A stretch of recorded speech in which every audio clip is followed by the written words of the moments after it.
You are listening to the Oqual Cycle with Amjad Farouk. And now, Chapter 4, Xenophobic Waves. While economic prosperity is by and large enjoyed by everyone across all social strata during the first half of Oqual cycle, an exact mirror image is observed during the second half in that it is marred by an anemic economic growth coupled with the prevalence of endemic corruption that together fuel a rising wealth gap such that the money begins to flow from the labor-intensive class of poor to the wealthy and elite. Such wealth polarization not only leaves the masses in economic doldrums as the second half of Oqual cycle chugs along, but it also serves as a much-needed platform for right-wing extremists to vent their anger on the elite, with the affluent segments of minorities being a prime target. Next, such right-wing propaganda finds an increasing level of support among the masses due to their own grievances and resentments in the face of their dire economic straits. Sensing such a political polarization, right-wing leaders and demagogues exploit the masses for their own political gain and are often catapulted to the highest office in the land during poor economic times, which almost always hit rock bottom during the second half of Oqual cycle.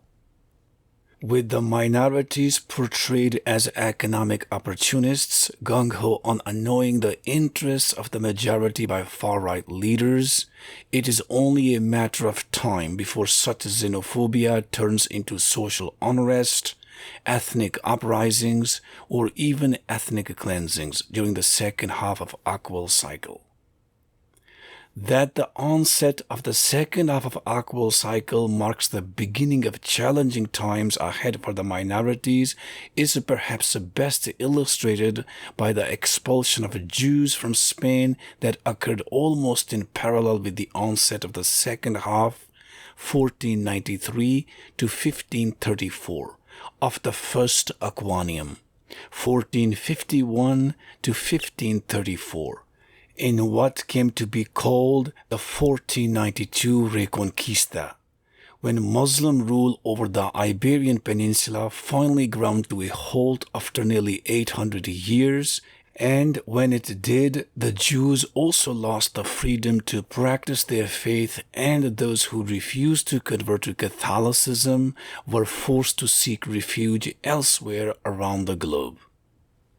Admittedly, today's rising wave of xenophobia and communal violence across much of the globe bears stunning echoes of the second half, 1913 to 1954, of the previous Aquanium, 1871 to 1954. Those dreadful times bore witness to the outbreak of a spate of genocides that together accounted for the ethnic cleansing of decamillions across the globe, including in particular the following: Armenian genocide committed by the Ottomans, 1915 to 1917. Ukrainian genocide conducted by the Russians through the famine-driven Holodomor, 1932 to 1933. Chinese genocide masterminded by the Japanese, 1937 to 1945. Holocaust perpetrated against the European Jewry by Nazi Germany and its collaborators, 1941 to 1945.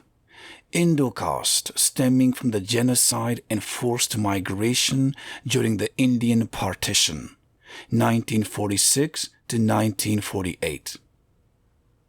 Since the onset of the second half, 1997 to 2038, of the current Aquanium, 1955 to 2038, genocides around the world have been unsurprisingly once again on the rise in an eerie echo of what transpired during much of the second half of the previous Aquanium.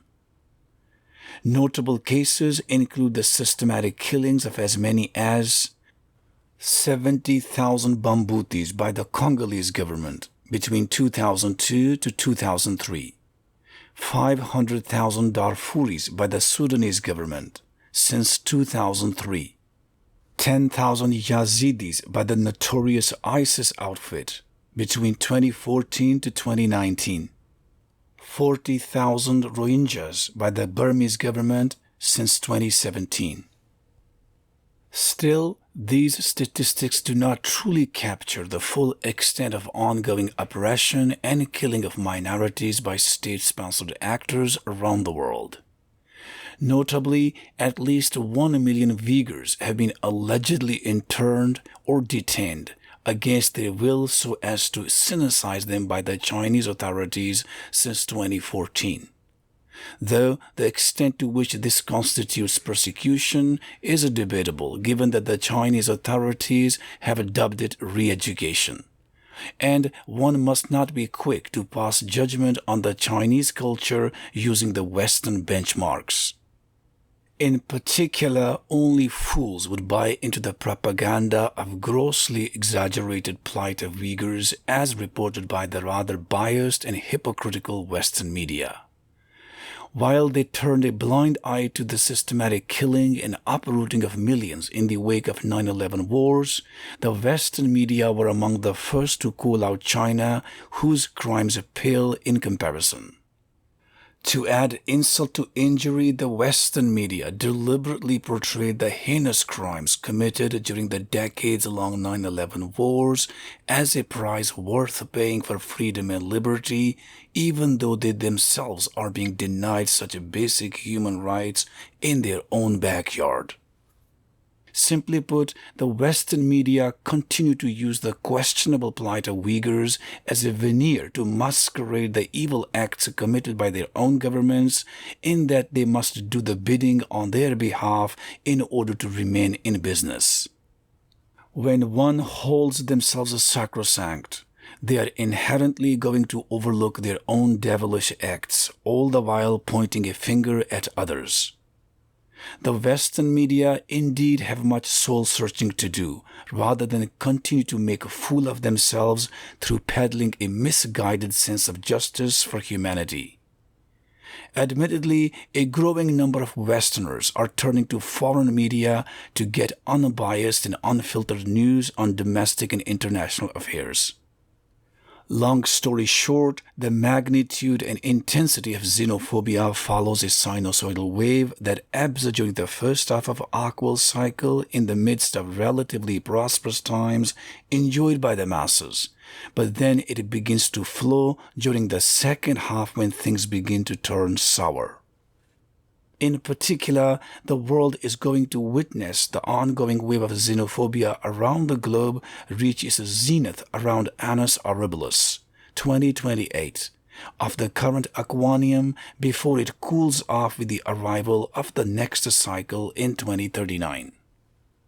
It is noteworthy that while small-scale genocides occur throughout the course of Oqual cycle, their magnitude and intensity exponentially ramp up as the 84-year rhythm reaches its climax during the Oqual dusk. Admittedly, it is no coincidence that two of the most atrocious genocides in recorded history in the form of the Holocaust and Indocaust reared their ugly head just as the previous Aquanium, 1871 to 1954, drew to a close. How universal is such a wave of xenophobia? To address that question, we will limit our discussion to the following three case studies with huge implications on our society. 4.1 White Supremacy.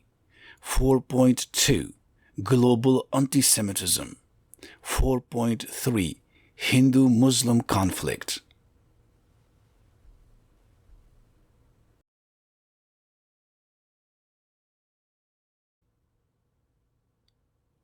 Section 4.1 White Supremacy. At the outset of 2021, the insurrection on the U.S. Capitol by an armed mob of far-right extremists to prevent the transfer of presidential power underscored decades of a precipitous rise in white supremacy across America. Not only was such a rebellion planned to restore America's greatness as a nation wherein white power and privilege had once dominated over non-whites for centuries, but it was also driven to reaffirm the racial superiority of whites over other races in all walks of life. In blunt terms, the holy grail of white supremacists is to replace the U.S. government with a separate nation-state for white people and use its military might to advance the socio-economic interests of what they call the pure Aryan race through exploitation and subjugation of non-whites around the globe that they believe to be inferior. White supremacy is therefore essentially a reincarnation of centuries-old European colonialism in today's world. Powered by their so-called 14 words mantra, we must secure the existence of our people and a future for white children.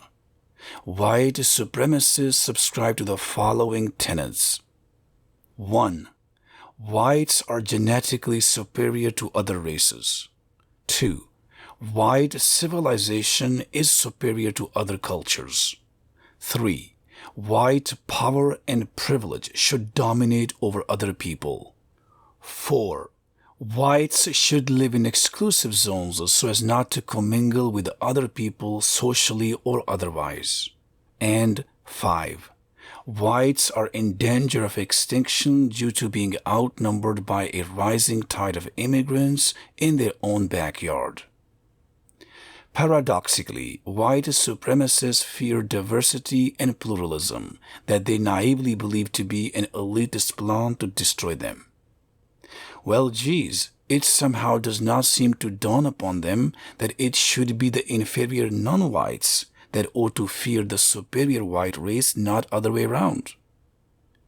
White supremacists are also hostile to the media and the institutions, which they perceive to be detrimental to the interests of the white race.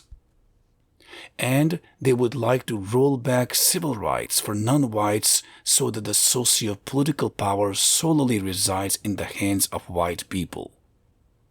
Notably, white supremacy often expresses itself in the geopolitical sphere under the cloak of ideologies such as Nazism and fascism.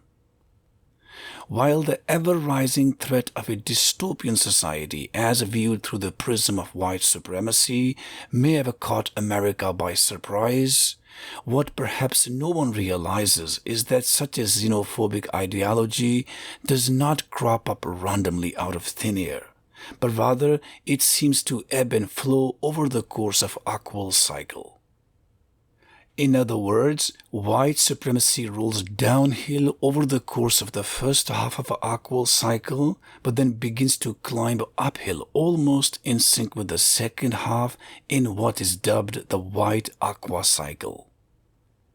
Indeed, white supremacy has been on an ascendancy on American soil and across the globe since the bombing of a federal building in Oklahoma City in 1995. That fateful tragedy occurred almost in parallel with the start of the second half, 1997 to 2038, of the current Aquanium and would mark the beginning of what is today a deeply divided nation along ethnic lines.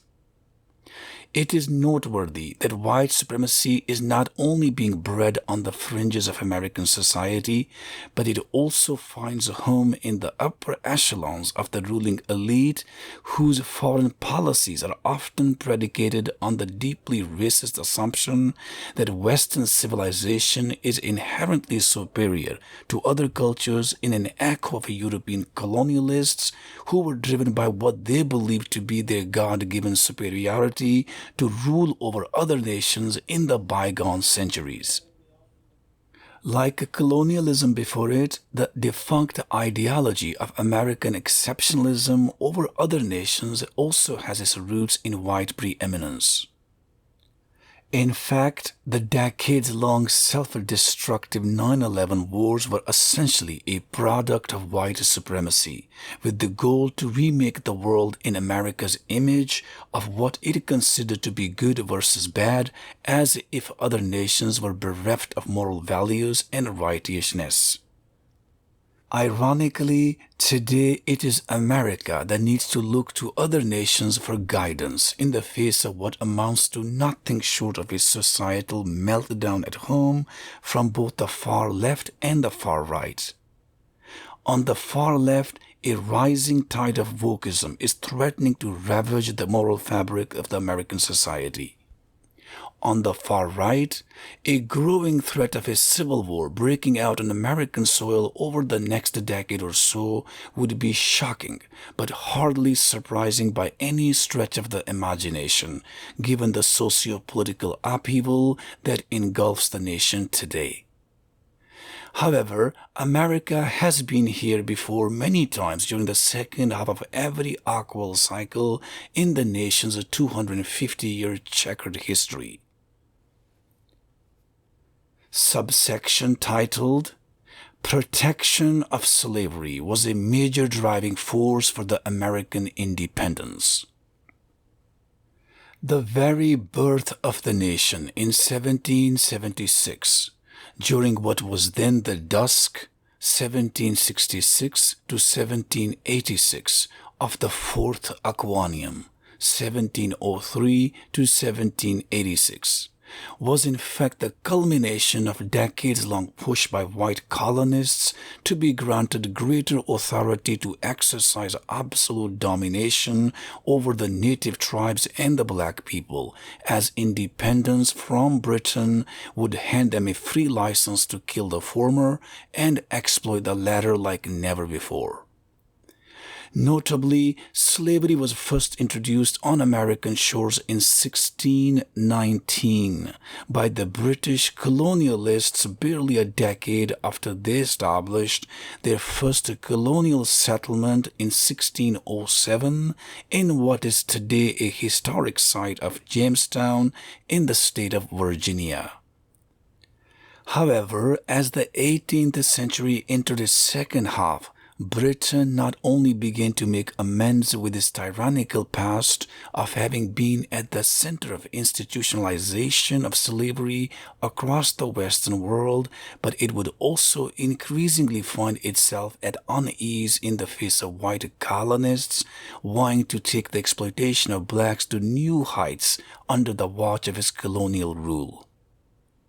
In fact, the then rising British Empire and the most dominant colonial force at the time was being peppered from every corner of influence to rein in slavery as it was damaging its global standing.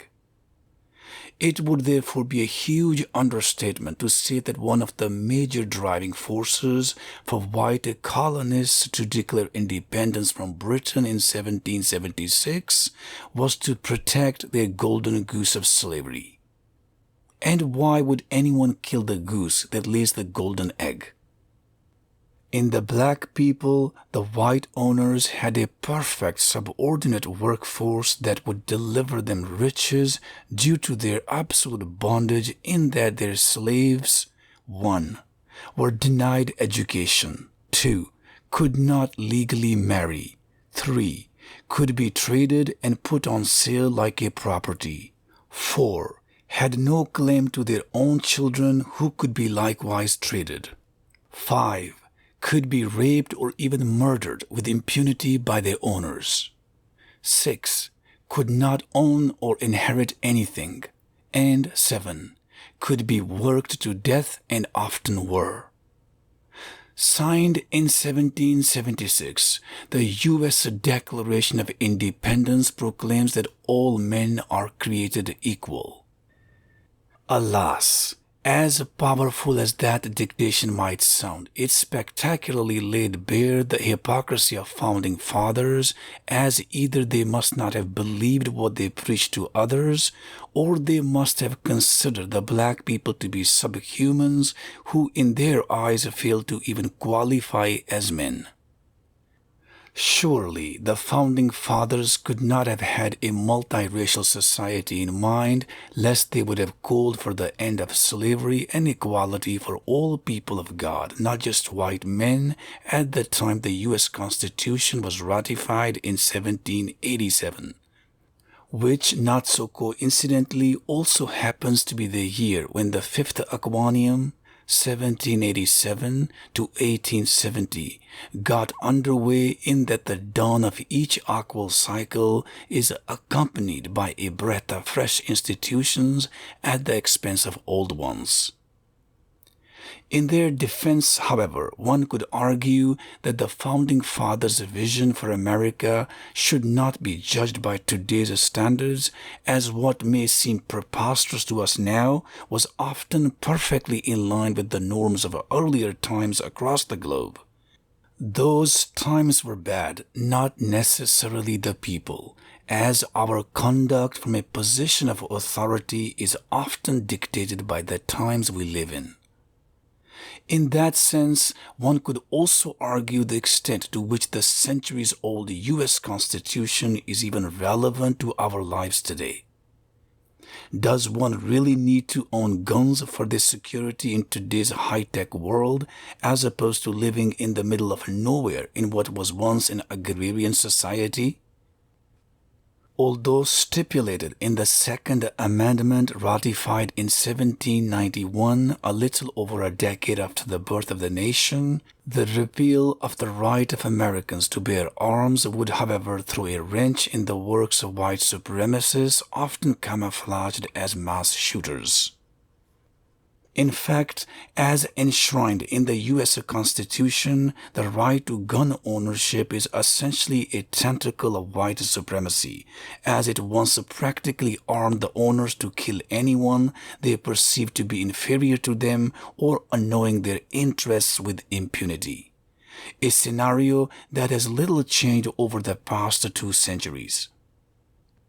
Today, however, what America needs is not guns, but rather the reintroduction of capital punishment handed out in an expeditious manner to deter serious and serial offenders, so that the fear of being sent to the gallows or chair solves the root causes of a lawless society that we have become. Till then, those in favor of gun ownership are fully justified. We must first fix the land of the lawless before we take guns away from people. While the criminals are too often being allowed to walk free under the veneer of human rights, the victims are denied such rights as they are served injustice time and again, making mockery of the rule of law. What a terrible sign of the terrible times. America has hit so low that it would do itself a big favor by taking a leaf out of other nations' playbooks to address the lawlessness that it has been breeding for decades at the expense of the rule of law. For example, an individual undertaking a heinous crime such as mass shooting should be treated as a monster who has renounced humanity and bears the potential to pose a serious threat to the society at large. Rather than elevating such a mass shooter to the status of a celebrity, garnering huge media attention and fanfare, they ought to be put to death immediately without a trial, not only to serve immediate justice to the victims and their families, but also to deter and inject fear into wannabe shooters. To put icing on the cake, fear is free. Not only does fear serve as the most powerful weapon to address lawlessness, it also does not cost the taxpayers a dime. Las mejores cosas de la vida son gratis. The best things in life are free. Next subsection. American Civil War marked the zenith of yet another rising wave of white supremacy. In the aftermath of American Independence War, 1775 to 1783, The then fledgling nation would, however, be showered with rather prosperous times thanks to the introduction of the market economy during the 1790s, such that the scourge of white supremacy would take a back seat for the decades that followed. However, such relatively happy times do not last forever thanks to the dire spell of the second half of Oqual cycle. Indeed, white supremacy would re-emerge from the silos almost in parallel with the onset of the second half, 1829 to 1870, of the fifth Aquanium, 1787 to 1870. While the new wave of white supremacy began to exert its might as early as 1816 through what came to be called the First Seminole War, it did not begin in earnest until the outbreak of the Second Seminole War. Notably, the First Seminole War, 1816 to 1819, was triggered when the U.S. military invaded what was then the Spanish Florida on the pretext that the native tribe of Seminoles was complicit in helping to free the black slaves from their white owners, and in going to war, Spain was forced to cede the Sunshine State to America through what came to be called the 1819 Adams-Onis Treaty. In actuality, the annexation of Florida was driven by the urge to expand the footprint of white supremacy in order to broaden the subjugation of natives and blacks alike through territorial control. However, the Seminoles refused to accept white rule over what they considered to be their homeland for centuries and millennia. The resulting standoff would usher in the Second Seminole War, 1835 to 1842, during which the U.S. military upped the ante as it went about relocating Seminoles out of Florida to federal territories in the American Southwest, specifically earmarked for the native tribes. Such a barbaric act was in no small part achieved through conducting genocide on a large scale in order to cleanse Florida of virtually all Seminoles, so as to turn the Sunshine State into an exclusive zone for white settlers. That might seem like white supremacy running amok on steroids, but it was only a harbinger of things to come. Next, the Mexicans would become the whipping boys of white supremacy through what came to be called the Mexican-American War, 1846 to 1848. A bloody armed conflict during which the United States annexed from Mexico what is today much of American Southwest from Texas to California, and in doing so literally laid the groundwork for the massive territory to be whitewashed through prioritizing white settlements at the expense of ravaging the livelihoods of native tribes and driving them into all but extinction. However, just as America's territorial ambitions were all but complete, cracks would soon begin to appear among whites over the inhumane treatment of black people, particularly with regard to the expansion of slavery into newly conquered territories in the American West. While much of the American North espoused the idea of emancipation of slaves, the American South felt that this was a nothing burger due to what it believed to be the superiority of whites over blacks. And the political stakes of the American South would be further boosted through the intervention of the U.S. Supreme Court. In 1857, the U.S. Supreme Court ruled that the black people were not entitled to citizenship because they hailed from an inferior race and therefore they could not be granted the same privilege as white people. In 1860, Abraham Lincoln was propelled to the nation's highest office as the 16th POTUS, even though he failed to win in any one of more than a dozen slave states in the American South.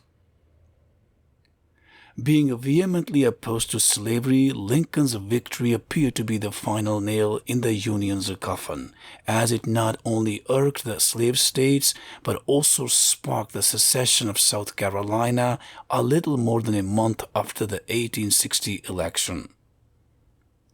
In 1861, another 6 slave states, namely Mississippi, Florida, Alabama, Georgia, Louisiana, and Texas, in the order of their secession, would join South Carolina, and together they would form the Confederate States of America as the nation erupted into what arguably remains the bloodiest conflict on American soil in what is called the American Civil War, 1861 to 1865.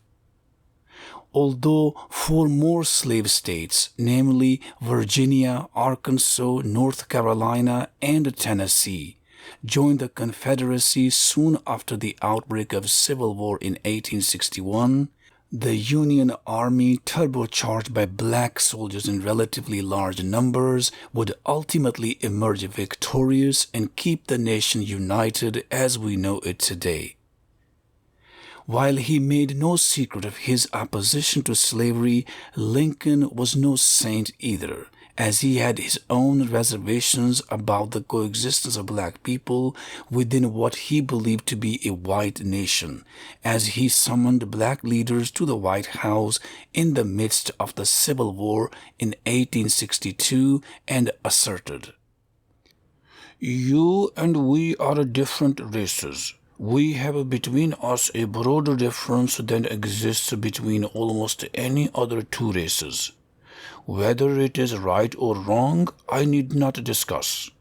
But this physical difference is a great disadvantage to us both, as I think your race suffer very greatly, many of them by living among us, while ours suffer from your presence. In a word, we suffer on each side. If this is admitted, it affords a reason at least why we should be separated." Simply put, the black leaders would be told that they had nothing in common with the whites. Their coexistence was mutually detrimental to the interests of both races. That the plans could be worked out to ship the blacks back to Africa once they were freed from the shackles of their owners, and that they could also be a part of the plan to colonize parts of Africa, Central America, and the Caribbeans. The black leaders would be stunned and flabbergasted as the weight of what they were being told would finally sink in. That they could be removed from the country where their ancestors had first disembarked almost 250 years earlier, long before the arrival of most Europeans, and that the war for which the black men had signed up with a renewed hope for their liberty was after all not being fought to emancipate them, but to preserve the Union. Although the black leaders would tell Lincoln that they would consider his offer out of their humility in the face of a presidential decree, they knew in their heart that America was their home and that their people would refuse to live or die anywhere other than where they had been born and the nation that they had built by the sweat of their brow. Indeed, the faith of black people in America was further vindicated when Lincoln issued the 1863 Emancipation Proclamation in the midst of the ongoing Civil War to abolish slavery, thereby setting millions of enslaved people free. In the aftermath of the American Civil War and powered by the 19th century civil rights movement, 1865 to 1896. The blacks would finally walk free and immediately begin to look to the future rather than past, as they enthusiastically engaged in rebuilding a ravaged nation through what came to be called the Reconstruction era, 1865 to 1877. a period during which the blacks would be integrated into the larger society through granting them civil rights on par with the whites, courtesy of the U.S. Congress ratifying 3 key amendments to the U.S. Constitution as outlined below. 1. In 1865, the 13th Amendment outlawed slavery and bondage. 2. In 1868, the 14th Amendment guaranteed citizenship to anyone born or naturalized in the United States, as well as granting every individual equality before law. And 3. In 1870, the 15th Amendment bestowed upon every man the right to vote, irrespective of their race, religion, or color. The enfranchisement of women, however, would not follow until half a century later in 1920 with the ratification of the 19th Amendment. In spite of such a tectonic shift in the U.S. Constitution, the black people were far from being out of the woods yet, as the American Civil War was essentially the culmination of a rising wave of white supremacy rather than an end to their suffering as enslaved people. While the slave-loving Confederates had been handily beaten by the greater good that lay in the American society, the spirits of white supremacy would nevertheless be kept alive through the birth of the Ku Klux Klan just as the Civil War petered out. Founded by Confederate veterans in the Tennessean city of Pulaski in 1865, shortly after the Civil War ended, the Ku Klux Klan would rapidly metastasize from being a benign fraternity into a malignant force that would terrorize black communities as it seeped across much of the American South over the next decade or so. In particular, using the tools of violence and intimidation, the Klan would provide a fierce resistance to U.S. government's policies directed at promoting the civil rights of black people during the Reconstruction era, 1865 to 1877. Although no longer enslaved, the black people would continue to be marginalized and ostracized in that they would not truly break free of the shackles of slavery for another century thanks to the intervention of the U.S. Supreme Court in 1896 that in a landmark ruling upheld racial segregation as constitutional on the pretense of separate but equal. In doing so, the U.S. Supreme Court further planted the seeds for the incessant institutional discrimination of blacks, from the denial of equal employment opportunities to their disenfranchisement at the state and local level.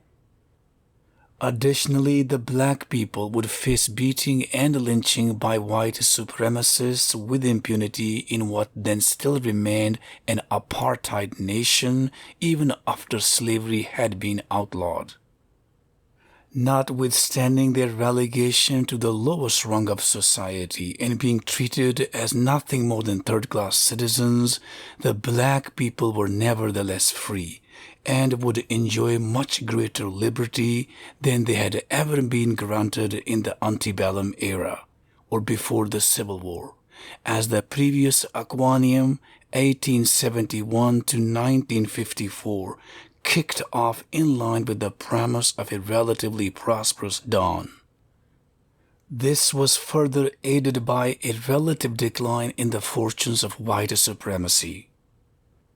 While Ku Klux Klan's fierce opposition to civil rights for the black people continued to strike a chord even among some abolitionists, white supremacy would nevertheless begin to experience a long and sustained period of decline during much of the first half, 1871 to 1912, of the previous Aquanium due to two major factors.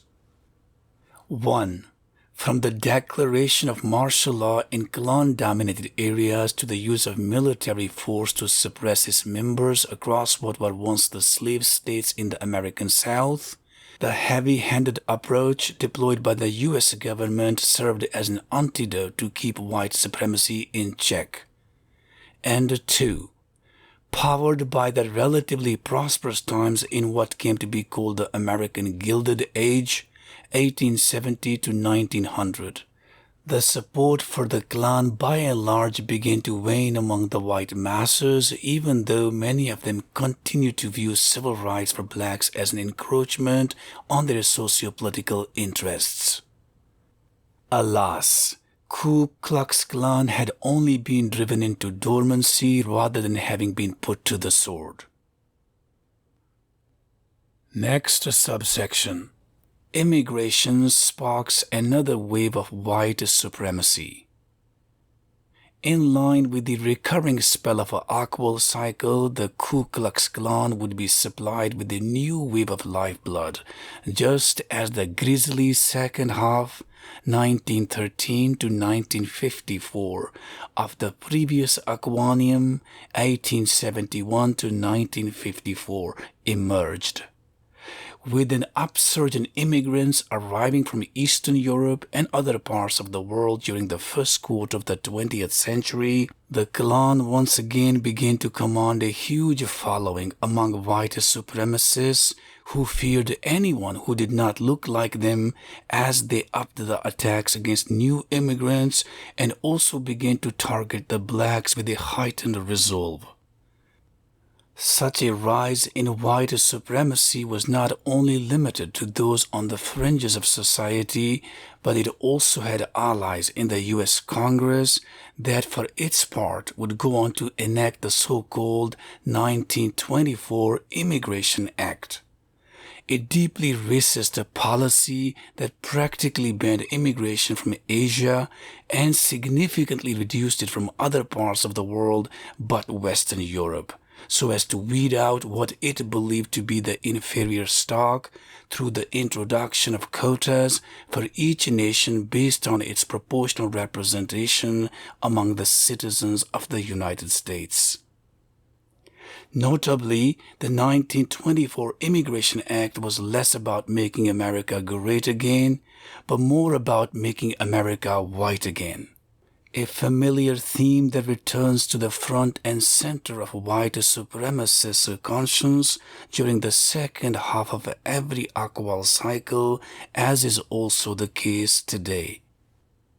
Thanks to the Great Depression, white supremacy became even more apparent as the blacks were the first to be shown the door and last to be offered employment in what is sometimes recounted as last hired, first fired.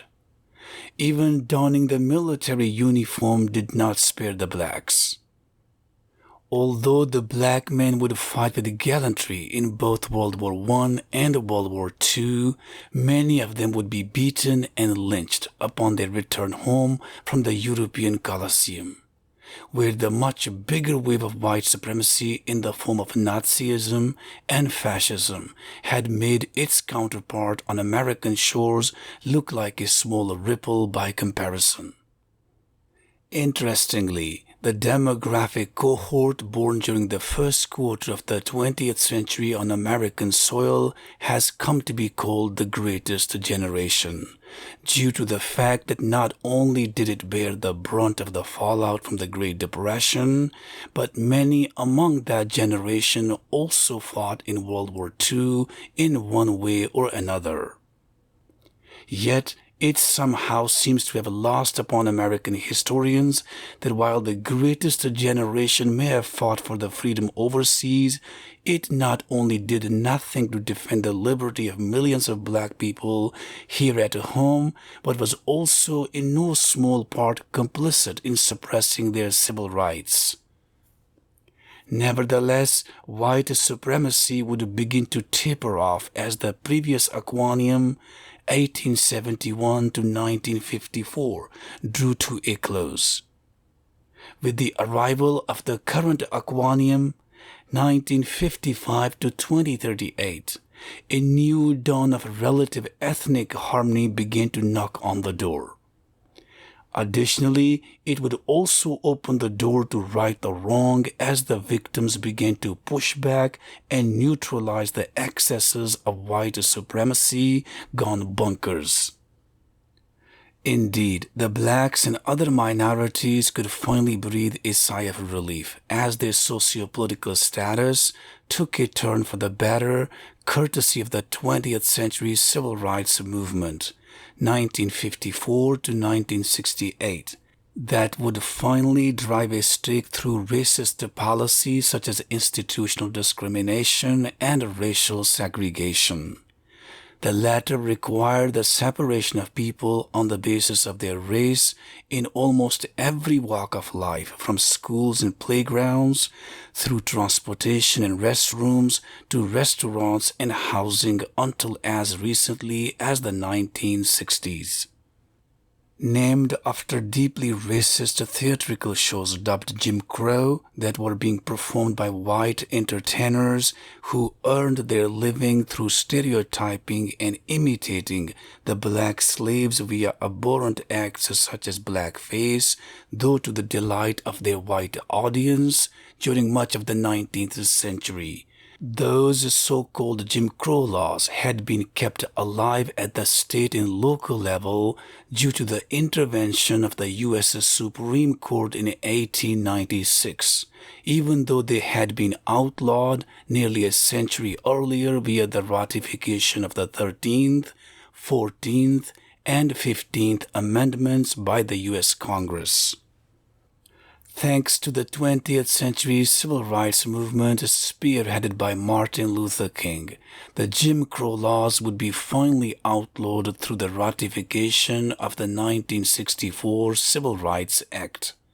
A brainchild of the 35th POTUS John Kennedy, who was assassinated before he could sign the act into law, but it was nevertheless approved by his successor, the 36th POTUS Lyndon Johnson. A momentous masterstroke in the then nation's 188-year history, the 1964 Civil Rights Act banned racial segregation as well as discrimination based on race, ethnicity, color, religion, and gender. That was followed by the 1965 Immigration Act that essentially reversed the racist immigration quotas stipulated in the 1924 Immigration Act, almost half a turn of Oqual cycle earlier, and in doing so, it opened the door for millions of new immigrants from every corner of the world, irrespective of what they looked like. Liberties are rarely achieved without making sacrifices, and the 20th century civil rights movement would demand more than a fair share of its own.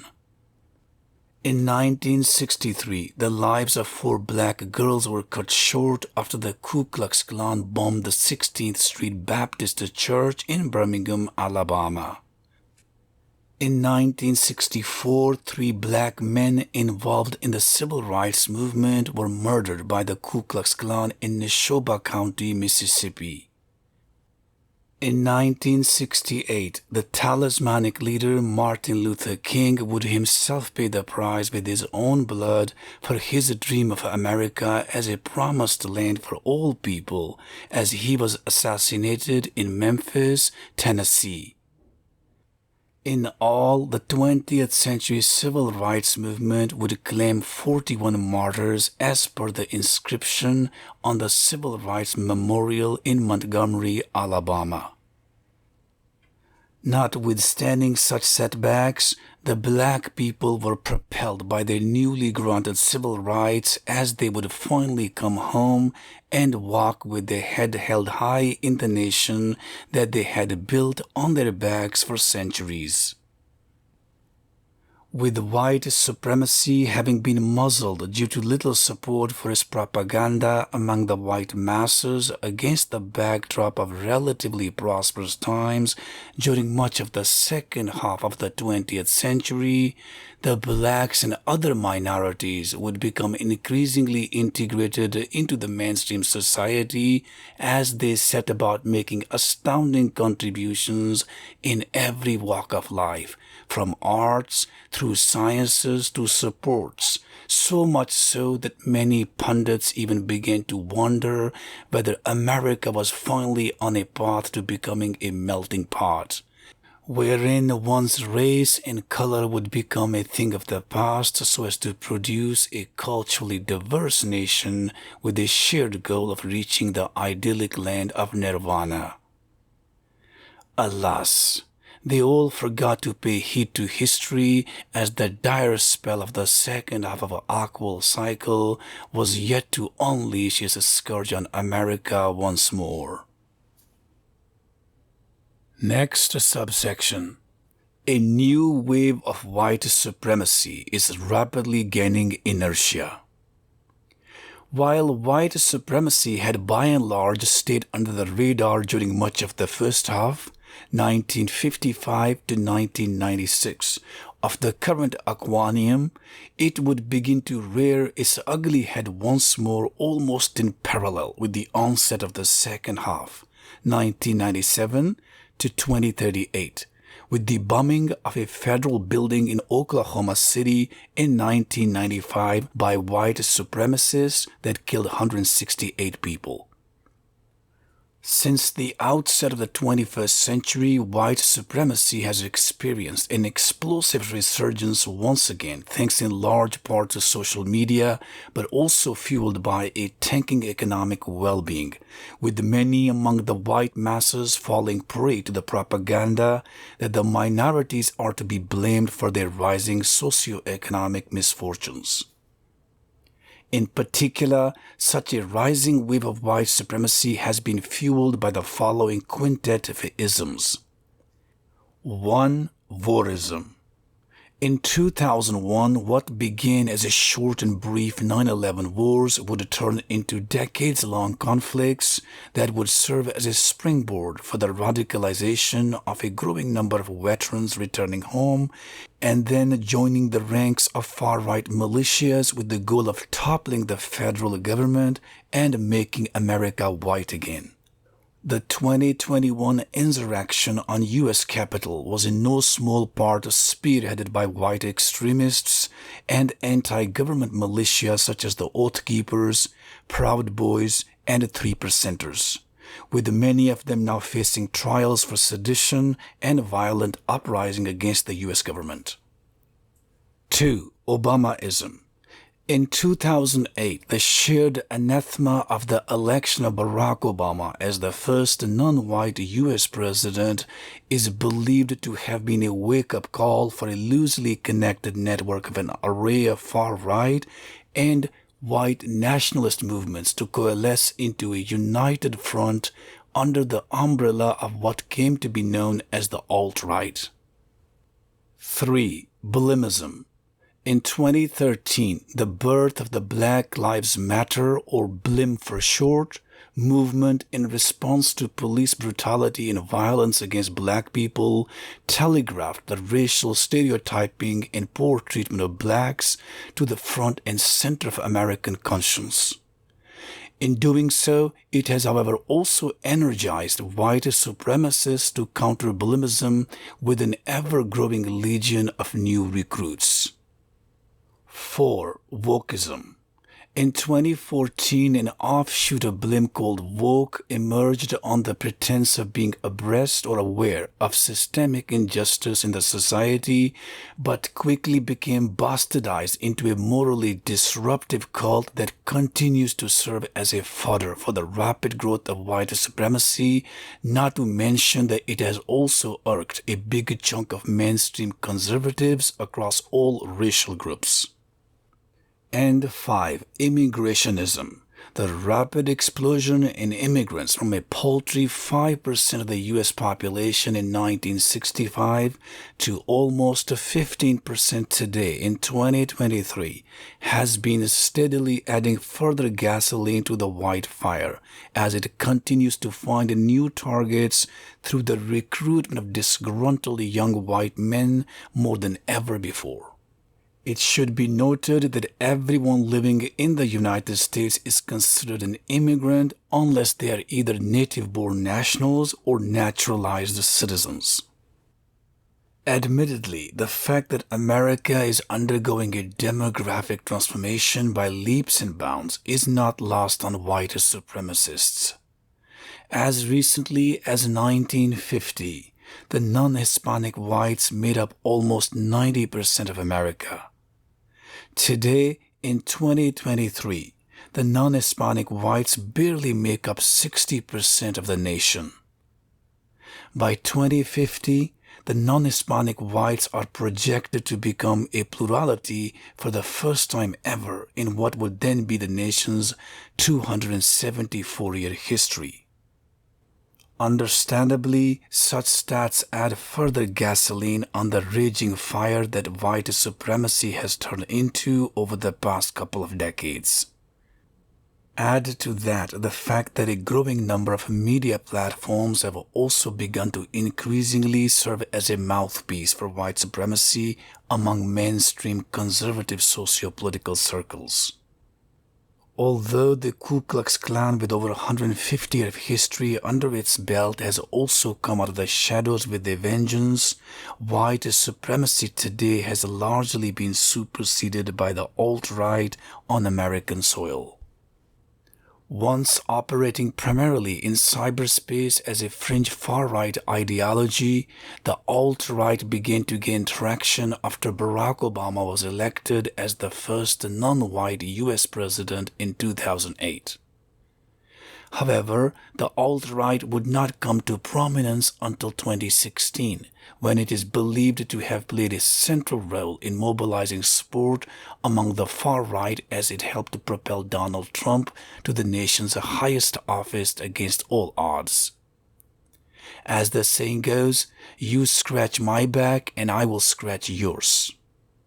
Nowhere is that adage more relevant than what appears to have been a mutually beneficial relationship struck between Trump and alt-right, which seems to have continued ever since in a marriage of convenience. It should therefore be hardly surprising that during Trump's tenure, the support for the alt-right online and its tentacles on the ground grew exponentially, for which, you guessed it, Donald claimed credit, even though he would have us believe that there was no quid pro quo. Few would doubt that Trump's presidency helped elevate alt-right to new heights from where it began to infiltrate into the ranks of conservative and right-leaning politics, with the huge ramifications for a nation already teetering on the precipice of a societal collapse.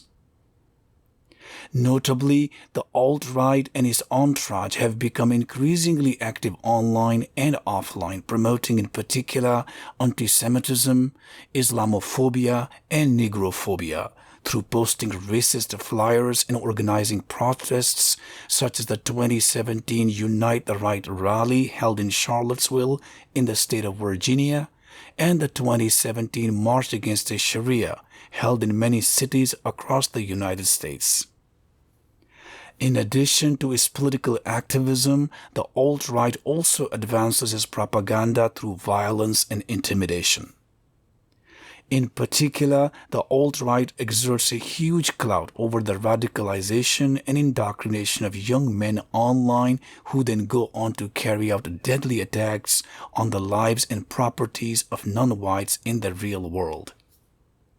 Unsurprisingly, such racially motivated attacks have been on the rise with an increasing frequency and intensity over the past decade or so, in line with the dire spell of the second half of Oqual cycle. Over the recent past, some of the deadliest attacks conducted by white supremacists through bombings and or gunfire include the 2022 Buffalo shooting, targeted blacks in a supermarket, killing 10 in Buffalo, New York, United States. The 2020 Hanau shooting targeted Muslims in shisha bars, killing 10 in Hanau, Hessen, Germany. The 2019 El Paso shooting targeted Latinos in a Walmart superstore, killing 23 in El Paso, Texas, United States. The 2019 Christchurch shooting targeted Muslims at the Al Noor Mosque, killing 51 in Christchurch, Canterbury, New Zealand. The 2018 Pittsburgh shooting targeted Jews at the Tree of Life Synagogue, killing 11 in Pittsburgh, Pennsylvania, United States. The 2015 Charleston shooting targeted blacks in a church, killing 9 in Charleston, South Carolina, United States. The 2012 Oak Creek shooting targeted 6 at a Gurdwara, killing 8 in Oak Tree, Wisconsin, United States. The 2011 Norway attacks targeted whites believed to be promoting multiculturalism, killing 8 in Oslo and 69 in Utoya. As demonstrated by the 2011 Norway attacks, it is important to note that white supremacists do not only target non-whites, but even whites who subscribe to pluralism and refuse to buy into their bigoted propaganda.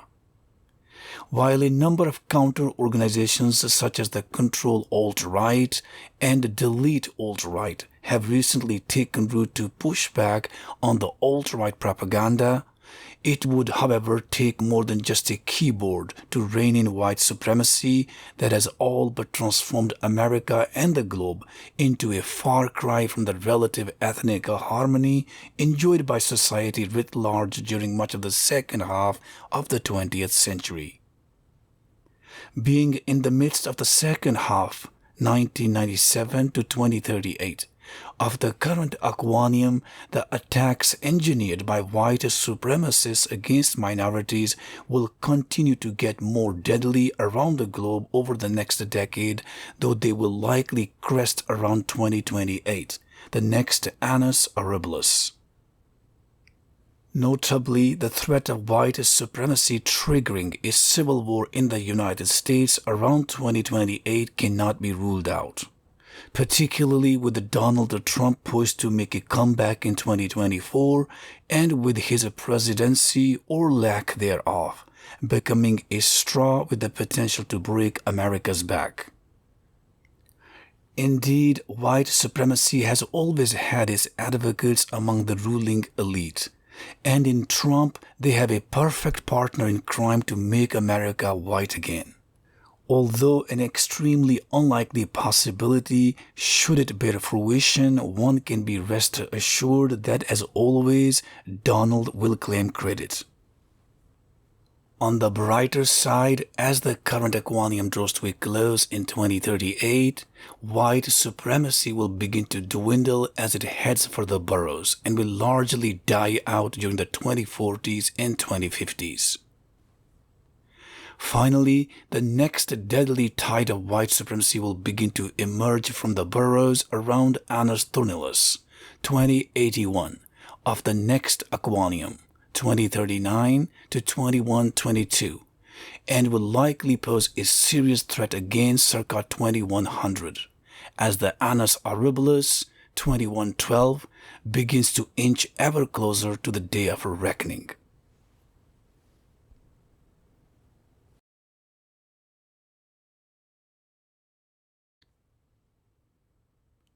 Section 4.2 Global Antisemitism. While attending high school in England during the late 1980s, I would learn for the first time about Holocaust, with the take-home message that such a barbaric act committed at the heart of a European civilization merely belonged to our past, and that we had long moved on to good times with all the wicked souls forever obliterated from our planet. Unsurprisingly, even my history teachers back then would fail to make the point that learning from our past was important to make sure that it did not repeat. much less have the wisdom to argue that the human civilization threaded through good and bad times in a perpetual wave-like manner. In fact, good and bad are not only part and parcel of our civilization, but they are also intertwined, so much so that they beget each other in a manner akin to the relationship between day and night. Today, my history teachers would roll over in their graves when told that Holocaust was not just a random event, but rather the apotheosis or culmination of anti-Semitism that had been brewing on European soil and across much of the globe for millennia. Indeed, the global Jewry had not only faced deplorable discrimination for millennia, but such anti-Semitic waves had surged during the second half of virtually every Oqual cycle, only to dwindle as it drew to a close, as exquisitely captured by what is dubbed the anti-Semitic Aqua cycle.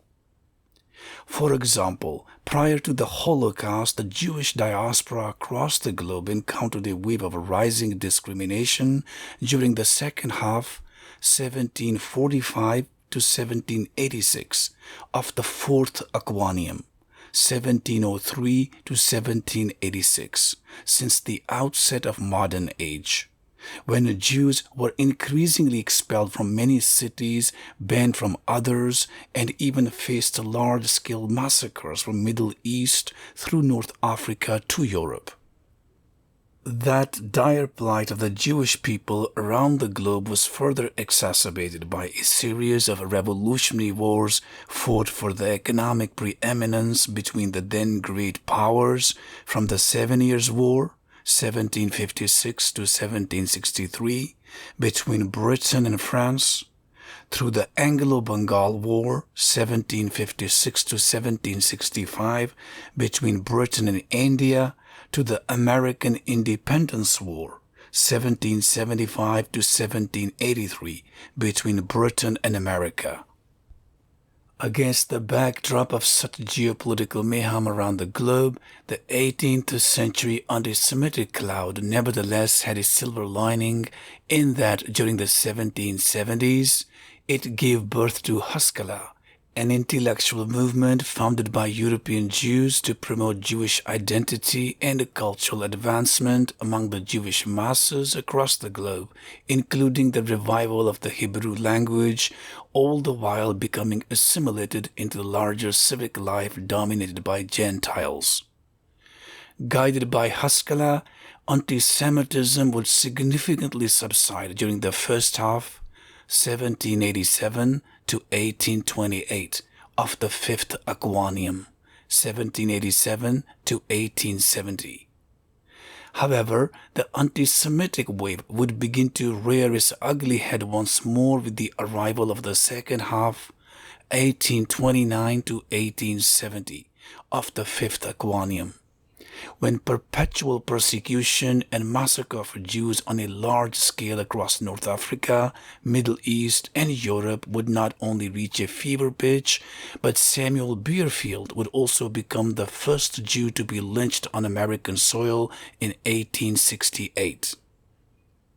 Notably, such an upsurge in anti-Semitism would unfold against the backdrop of a spate of revolutionary wars breaking out across the globe, from the Crimean War, 1853 to 1856, fought between Russia and the Ottoman Empire, with the latter aided by European powers, through the 1857 Indian Mutiny against the British colonialists, to the American Civil War, 1861 to 1865.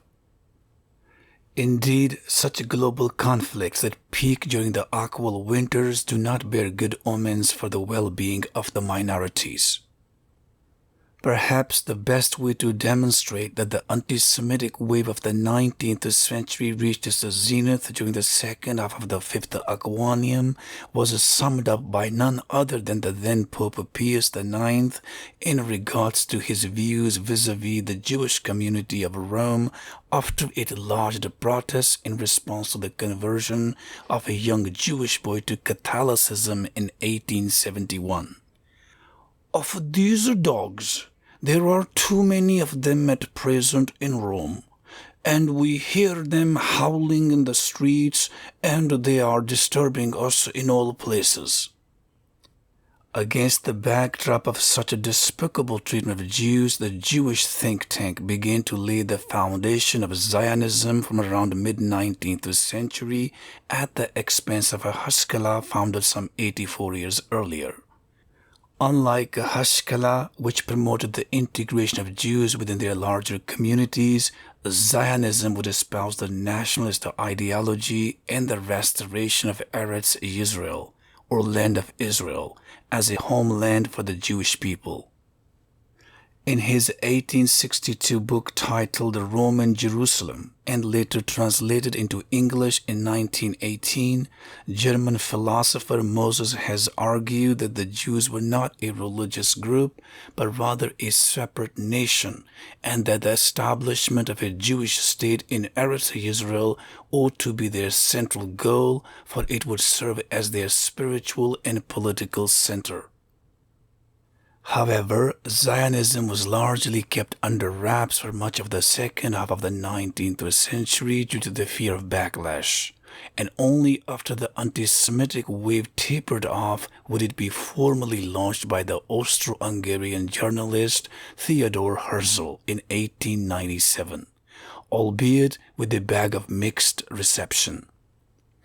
Herzl must have wondered, damned if I had launched it earlier, damned for having done it now. Indeed, with the exception of Russian pogroms during the 1880s, the anti-Semitic wave by and large began to ebb during the first half, 1871 to 1912, of the previous and sixth Aquanium, 1871 to 1954, with the result that Zionism failed to gain traction among the Jewish masses against the backdrop of relatively prosperous times befalling humanity across much of the globe. Fondly dubbed as La Belle Époque in France, the late Victorian era in Britain, and the Gilded Age in America. Although unable to communicate, each new Oqual cycle would like to send out a rather cautionary note. Oh, people, enjoy the good times, for they're not going to last in perpetuity. Predictably, anti-Semitism began to surge once more at the end of World War I, just as the ugly second half, 1913 to 1954, of the sixth Aquanium emerged.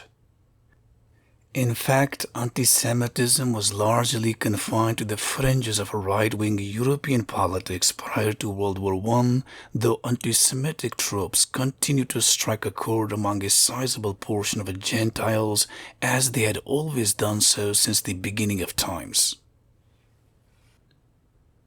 Subsection titled Jews Turned into Scapegoats for Germany's Dire Economic Straits.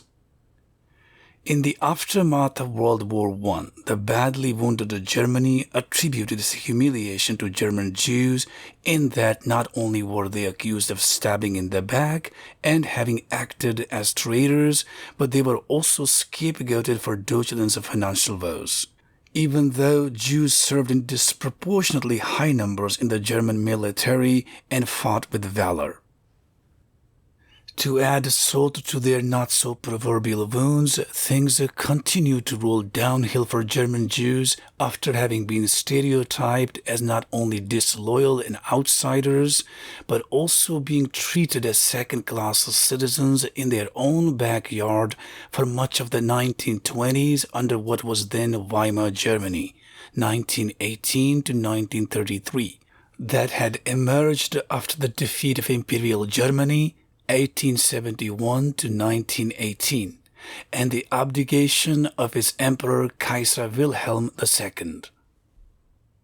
Notably, Weimar Germany was beset by a persistent bout of hyperinflation during the 1920s after Deutschland put its money printer to work in order to pay off its debts and the brunt of the cost of World War I, courtesy of what came to be called the 1919 Treaty of Versailles. As if hyperinflation did not exacerbate the pain and agony of German Jews as they increasingly became punching bags for Germany's dire economic straits, they would be caught flat-footed once more with the onset of Great Depression that plunged Deutschland into an even deeper crisis as if the laws of physics had been overturned one after the other. Even with the quad of quantum brains of Albert Einstein, Werner Heisenberg, Max Planck, and Erwin Schrödinger at its disposal. First was the humiliating defeat of Imperial Germany in World War I. Then came the ugly and persistent ultra-hyperinflation that decimated Weimar Germany's currencies one after the other, from the gold mark through the papier mark and Rentenmark to the Reichsmark. The more recognizable Deutschmark was the predecessor to today's familiar euro. While the Reichsmark did temporarily steady the sinking German ship during the 1920s, it nevertheless failed to prevent it from running aground as the Great Depression would finally seal the nation's fate. And so it did, with Adolf Hitler taking the helm in 1933 of what came to be called Nazi Germany. Fueled by Hitler's deeply anti-Semitic and populist platform, the writing had been on the wall for years for German Jews, though few thought that the worst was yet to come under Nazi Germany.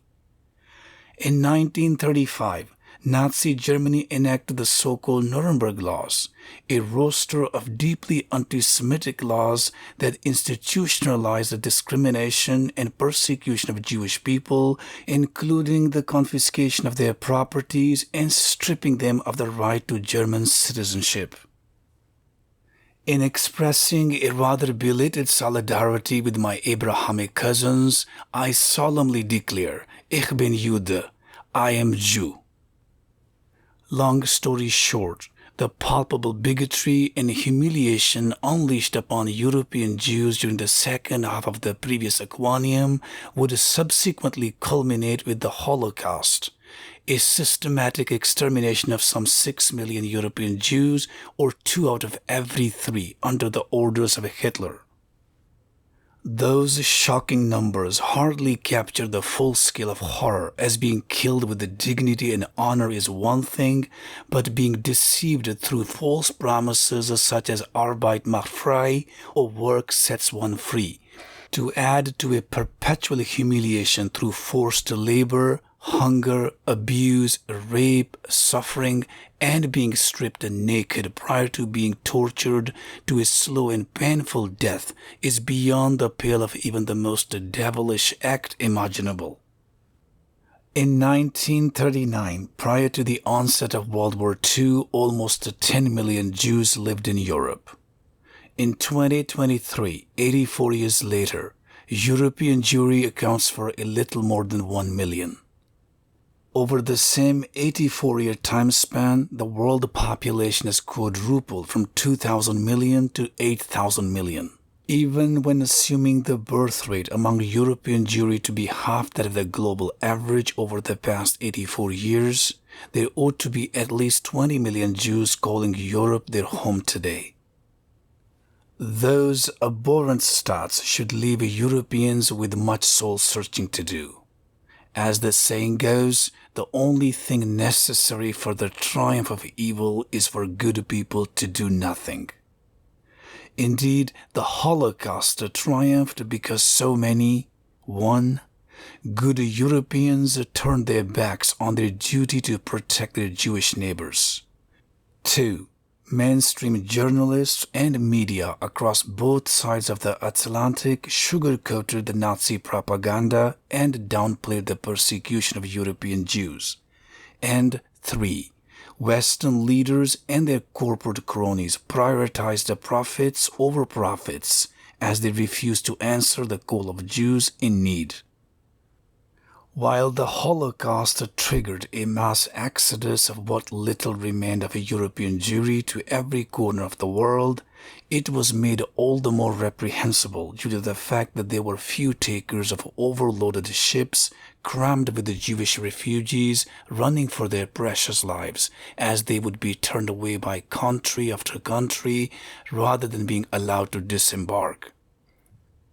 Many ships laden with the Jewish refugees such as the SS Patria and MV Struma, which were respectively sunk off the coast of Haifa in 1940 and Istanbul in 1942, would sink to the ocean floors in plain sight of disgraceful world leaders, with the authority to avert such a seismic catastrophe befalling humanity in desperate need. In 1903, a bronze plaque was mounted inside the pedestal atop which the Statue of Liberty stands off the southern tip of Manhattan with the following message: "Give me your tired, your poor, your huddled masses yearning to breathe free, the wretched refuse of your teeming shore. Send these, the homeless tempest-tossed, to me. I lift my lamp beside the golden door."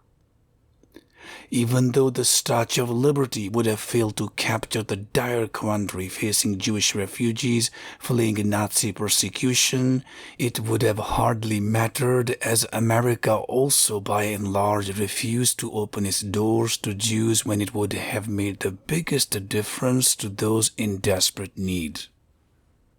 While the Holocaust dwarfed the pain and suffering of non-European Jews, it is nonetheless important to point out that the massacre of Jewish people elsewhere also led to their mass exodus out of many parts of the world, particularly from the Muslim world stretching across much of the Middle East and North Africa during the second half of the previous Aquanium. In what I have dubbed the Holocaust curse, Europe may perhaps never recover from its ugly past, as the extermination and exodus of its colorful and vibrant Jewish community has not only left it with a massive brain drain, but also with a retrogressive economic terrain ever since that dreadful human catastrophe unfolded on its door in plain sight some 84 years ago.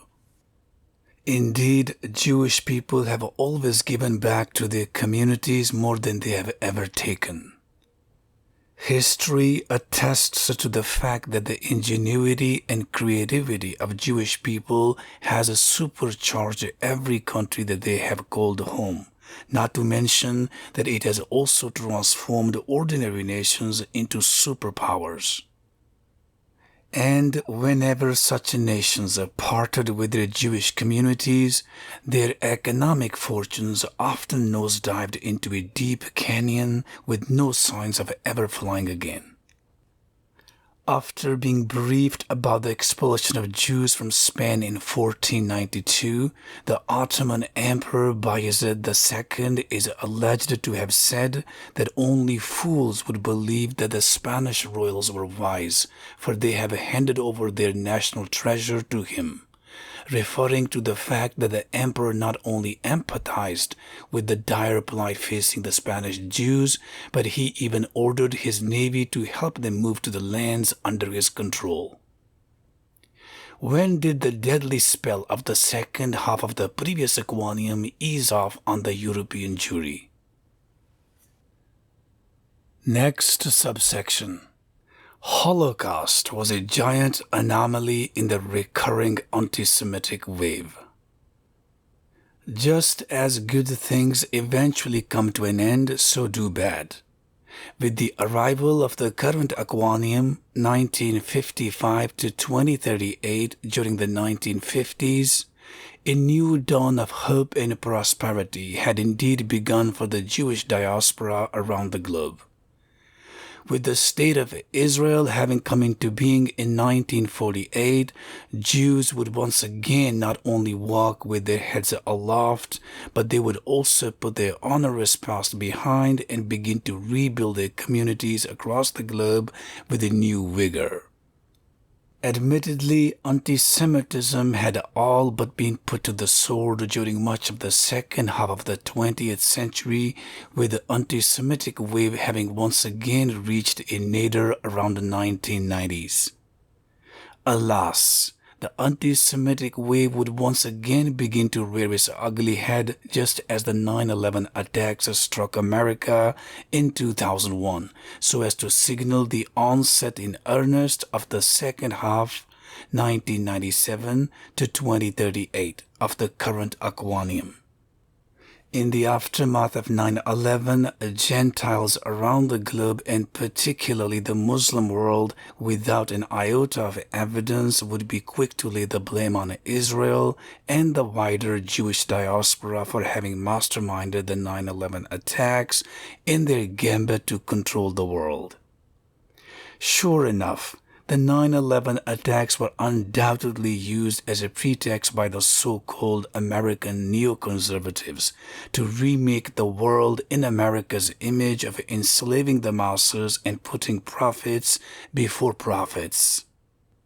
If some of those architects behind such a cunning ploy happened to be of a Jewish faith, then that in no way should have been generalized to imply the guilt of the wider Jewish community, just as much as the 9/11 attacks allegedly conducted by Muslim fanatics had nothing to do with Muslims at large. However, the damage had already been done, and the image of the Jews as one monotonous group of people with a shared goal had already been planted in the minds of the Gentile fools unable to reason or think outside the box. Unsurprisingly, just as the World War I had tarnished the image of the Jews, so did the 9/11 attacks, as well as the decades-long unethical, illegal, and perpetual wars in Afghanistan and Iraq that followed. Admittedly, the upward trend in anti-Semitism since 9/11 is telling, with attacks on Jewish people, synagogues, and their wider interests rapidly becoming a dime a dozen. They are not only happening with an increasing frequency, but often with an amplified intensity, in an uncanny echo of what the Jewish diaspora has always experienced during the second half of every Oqual cycle, albeit the status quo is in no way comparable to their dire predicament during the second half of the previous Aquanium.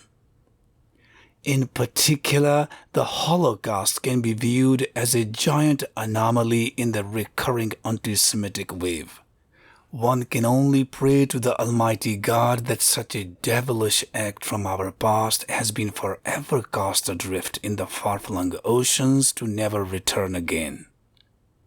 Today, the Jewish people are seemingly under siege once again, from their communities through college campuses to social media, where anti-Semitic tropes and conspiracies have become rife and taken a whole new meaning in the rapidly emerging metaverse. Back on American soil, some notable anti-Semitic attacks from the recent past include the 2014 shooting at the Jewish Community Center in Overland Park, Kansas, the 2018 shooting at the Tree of Life Synagogue in Pittsburgh, Pennsylvania, the 2019 shooting at the Chabad of Poway Synagogue in Poway, California, the 2022 hostage crisis at the Congregation Beth Israel Synagogue in Colleyville, Texas. According to the Anti-Defamation League, or ADL, which tracks anti-Semitic behavior across the United States, not only did 2021 register a record number of anti-Semitic incidents over the past 4 decades, but hate crimes against the Jewish people have also been rapidly rising over the past decade or so. To say that such a sharp upsurge in anti-Semitism serves as a canary in the coal mine of what is lurking on the horizon for the human society as a whole would be to put it lightly. Still, what goes up must come down. After peaking around Annus Horribilis 2028 of the current Aquanium, anti-Semitism will begin to precipitously dwindle during the 2030s and largely die out by 2040s in a manner akin to the 1950s. The anti-Semitic wave will next begin to wax during the 2080s and intensify over the following decades, peaking around Annus Horribilis 2112 of the next Aquanium, 2039 to 2122. Why does the anti-Semitic wave ebb during the first half of Oqual cycle only to flow during the second? Next subsection. The economic woes exacerbate anti-Semitism during the second half of Oqual cycle. It is an open secret that the Jewish community by and large has always been rather affluent relative to other ethnic groups. In particular, the achievements and contributions of Jewish people to the wider society in every country that they have called home have not only been head and shoulders, but also chest and waist above other groups since the beginning of times, from the Roman Empire through the Ottomans to the British. Today, the Jewish people continue to thrive with the same zest and spirit a la their ancestors who lived centuries and millennia ago in every corner of the world. Why do the Jewish people punch well above their weight? The Holy Quran explains, Ya Bani Israel adukuru ni'mati yallati an'amtu alaykum wa anni fadaltukum alal alamin. O children of Israel, remember my blessings that I bestowed upon you, and I unequivocally preferred you across all the worlds. While God's word is final, a philosophical argument is nevertheless warranted. Unlike their Christian and Muslim brethren who wasted tons of their energy on fighting for territorial control, the Jewish culture is non-territorial and deeply rooted in the rather fruitful pursuit of art and creativity, two essential ingredients for advancing knowledge and building wealth.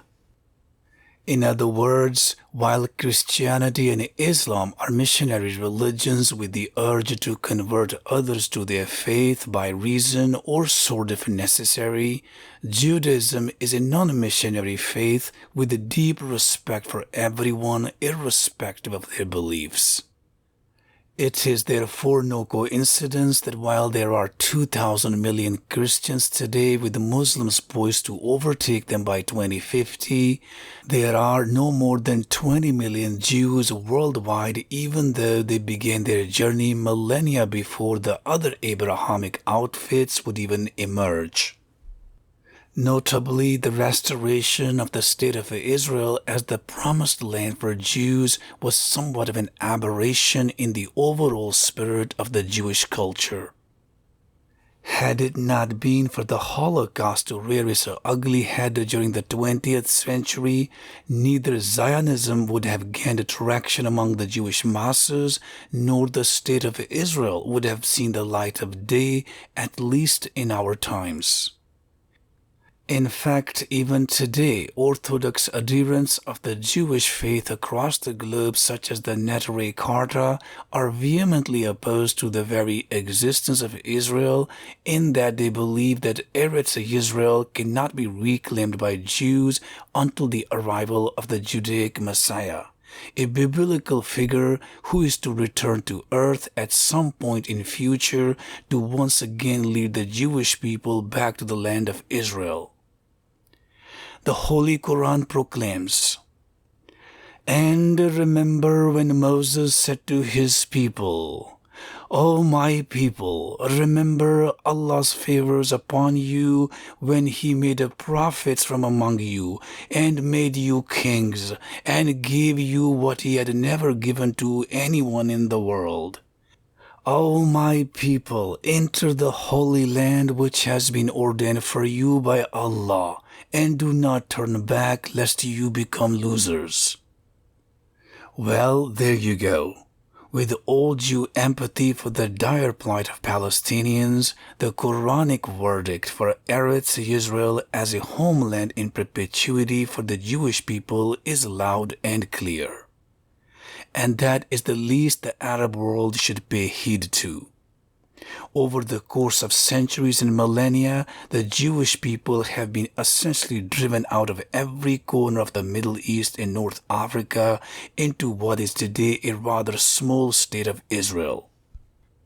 While there is one Jew for every 50 Arabs across the Middle East and North Africa today, the latter occupy a combined landmass that is 500-fold greater than the state of Israel.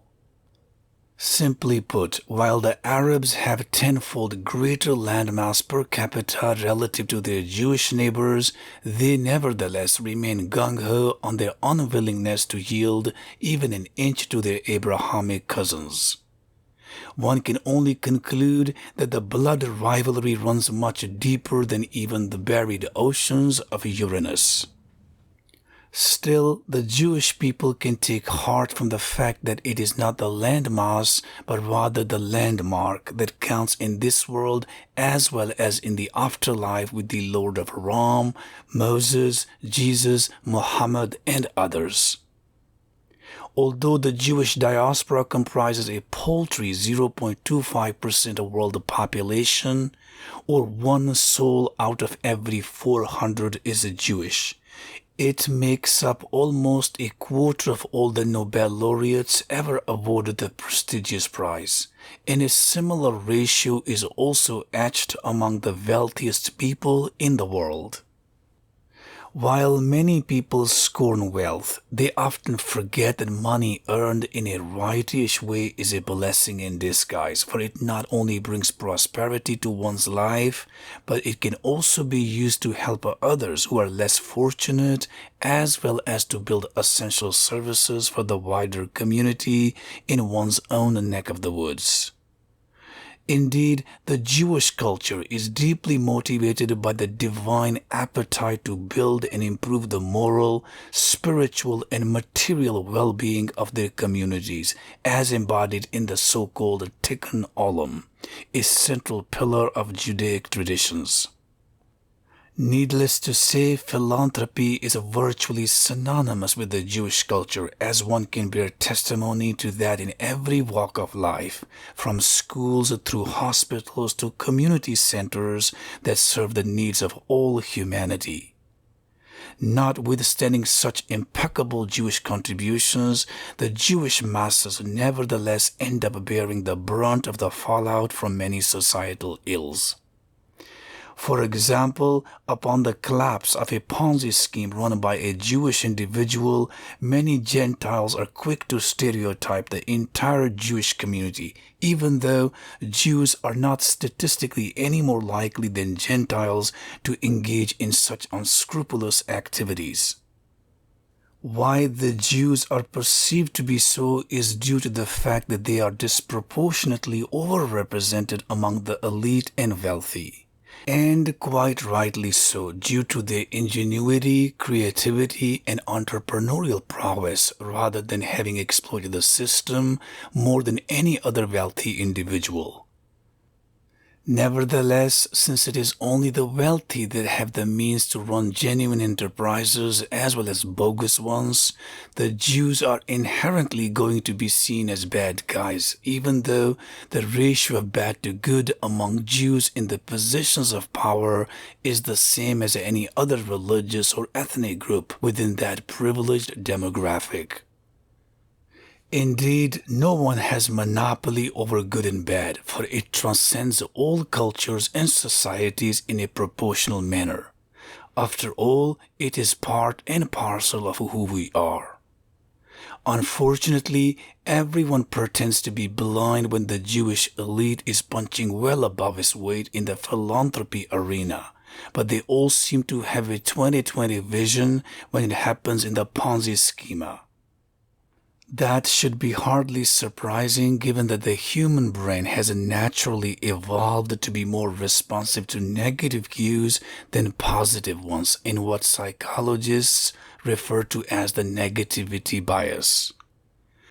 In what is called the enthalpy-entropy compensation in thermodynamics, an increase in enthalpy or heat is more or less balanced by a corresponding decrease in entropy or disorder, such that there is no overall gain in free energy or attraction when two molecules encounter each other even under favorable conditions.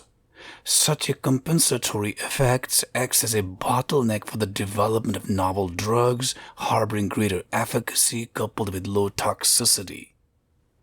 In a similar manner, good and bad are akin to enthalpic and entropic forces in that they also suffer from the good-bad compensation. Every ounce of additional good is apparently negated by a corresponding ounce of bad, such that no matter how hard we try, we simply cannot shake off the bad from our society. It is indeed a marriage of inconvenience between good and bad, albeit made in heavens, and quite understandably, divorce is not an option. How does the bad in our society fuel anti-Semitism? The economic well-being of people across the globe deteriorates drastically during the second half of the Oqual cycle, such that it leads to a rising economic gulf between the poor and the rich, with the Jewish people disproportionately overrepresented among the latter elite class of wealthy. Although the wealthy Jews only account for a meager fraction of the Jewish diaspora at large, they all nevertheless get indiscriminately painted with the same brush across the full spectrum of their social strata when the daily struggles of most Jewish people are no different from those of the Gentiles. Admittedly driven by their nationalist and populist propaganda, the right-wing extremists and demagogues exploit the rising wealth gap between the poor and the rich to gaslight the masses into believing that their economic woes are in no small part due to the wealthy Jews. Unsurprisingly, such misguided views set off a chain reaction that fuels anti-Semitism during the second half of the Oqual cycle that is otherwise relegated to the back burner for much of the first half, when even the masses get to taste a good dose of economic prosperity and are therefore left with little grievances to blame others for what are overall happy times across the board. Regrettably, it is the masses rather than the wealthy within the Jewish community that end up bearing the brunt of the cost of anti-Semitism as they increasingly become sacrificial lambs for right-wing fanatics and their entourage to vent their anger on. Needless to say, the wealthy and influential Jews in the positions of power should be mindful of their actions as the fallout from their Russian roulette turns the ordinary Jewish people into punching bags, if not outright putting their safety in peril at the hands of bigoted and racist minds in their community. Next subsection. Israeli policies fuel anti-Semitism a la winds fanning wildfire. Over the past couple of decades, there has been a growing public resentment in America against the ultra-powerful Israeli lobby that is perceived to literally own the U.S. government as if it were a satellite state under the direct control of Israel. In 1967, during the Six-Day War between Israel and Arab nations led by Egypt, the unarmed U.S. Navy surveillance ship USS Liberty, patrolling in the Mediterranean Sea off the northern coast of the Sinai Peninsula, was intentionally and brutally attacked by a barrage of Israeli fighter jets and torpedo boats, killing 34 and wounding another 171 members of the U.S. military. Why did Israel ferociously bite the hand that had generously spoon-fed it up till then and has continued to do so ever since it came into being in 1948? Presumably either to keep the U.S. surveillance at bay while Israeli forces moved ahead with their planned invasion of the Sinai Peninsula, or to create a pretext via staging a false flag operation in order to lay the blame on Egypt such that it would become a target for the U.S. military to unleash its firepower, thereby widening the conflict with the help of its all-weather ally. How did America respond? With the powerful Israeli lobby orchestrating every move of the U.S. government, America's response was not only muted, but rather its leadership from top to bottom under the then 36th POTUS Lyndon Johnson literally swept the whole botched and bungled operation under the rug out of fear of being booted out of office, rather than holding Israel's hands, much more its feet to the fire. I should declare that I was in no way swimming in Mediterranean waters while the Israeli assault on a U.S. Navy ship unfolded in 1967. Rather, it is a matter of historical records corroborated by a large body of independent accounts, including intercepted messages and tapes with no vested interests in either party. However, I did witness firsthand the following theatrics from a more recent past. In 2012, while the then 44th POTUS Barack Obama was campaigning for his re-election for his second term against Governor Mitt Romney, the then Israeli Premier Benjamin Netanyahu traveled to the U.S. to literally campaign for the latter when it runs counter to political ethics for a foreign leader to interfere in internal affairs of another country, much more so for an Israeli leader to resort to such a despicable tactics against a nation that is closely aligned with Israel. Why did Netanyahu mock the sovereignty of not only America but what was then the sole superpower in the world? Not only did Netanyahu share little political chemistry with Obama, but the latter also opposed the then proposed Israeli settlements in East Jerusalem. In doing so, Obama earned the wrath of the Israeli state that most people in the world perceive to be the one that calls the shots and pulls the levers of international politics. Pobrecito Baraquito, poor little Barack. Obama should have known better that the notion that the U.S. president is the most powerful leader in the world holds as much water as the debunked ideology that printing money causes no inflation, a view unfortunately shared by mainstream media and their entourage of bogus economists, including many Nobel laureates among them. That should be hardly alarming given that the mainstream media are virtually synonymous with fake news in that their primary role has turned into doing the bidding on behalf of the government rather than telling it as it is and not being afraid of calling the spade a spade. The proof of my proclamation lies in the Mediterranean pudding. No one should wonder why the 1967 Israeli blunder against the U.S. Navy ship has never been covered by any news media on American soil, nor why a growing number of Americans are turning to foreign media to get unbiased and unfiltered news on domestic and international affairs. After all, one can only put so much lipstick on a donkey as the laws of nature begin to neutralize the transgressions so as to revert everything back to the mean or quasi-equilibrium in thermodynamic terms. Other than its heavy-handed approach toward the Palestinians, many Americans also take issue with Israel being a juggernaut vis-a-vis its bullying of Iran. While Israel has long been a nuke state, its vehement opposition to Iran becoming one is deeply troubling for the neutral and unbiased mind, as such a hypocrisy has laid bare Israel's hidden propaganda of policing the world. What authority Israel or any other nuke state has to tell Iran what it can or cannot do? Like Israel, Iran is also a proud civilization whose history stretches back millennia. Like Israel, Iran's nuke program is also for self-defense purposes. To claim that Iran would be more likely to deploy its nukes than any other nation in the event of a war would be deeply preposterous and insanely prejudicial. Where does the state of Israel go from here?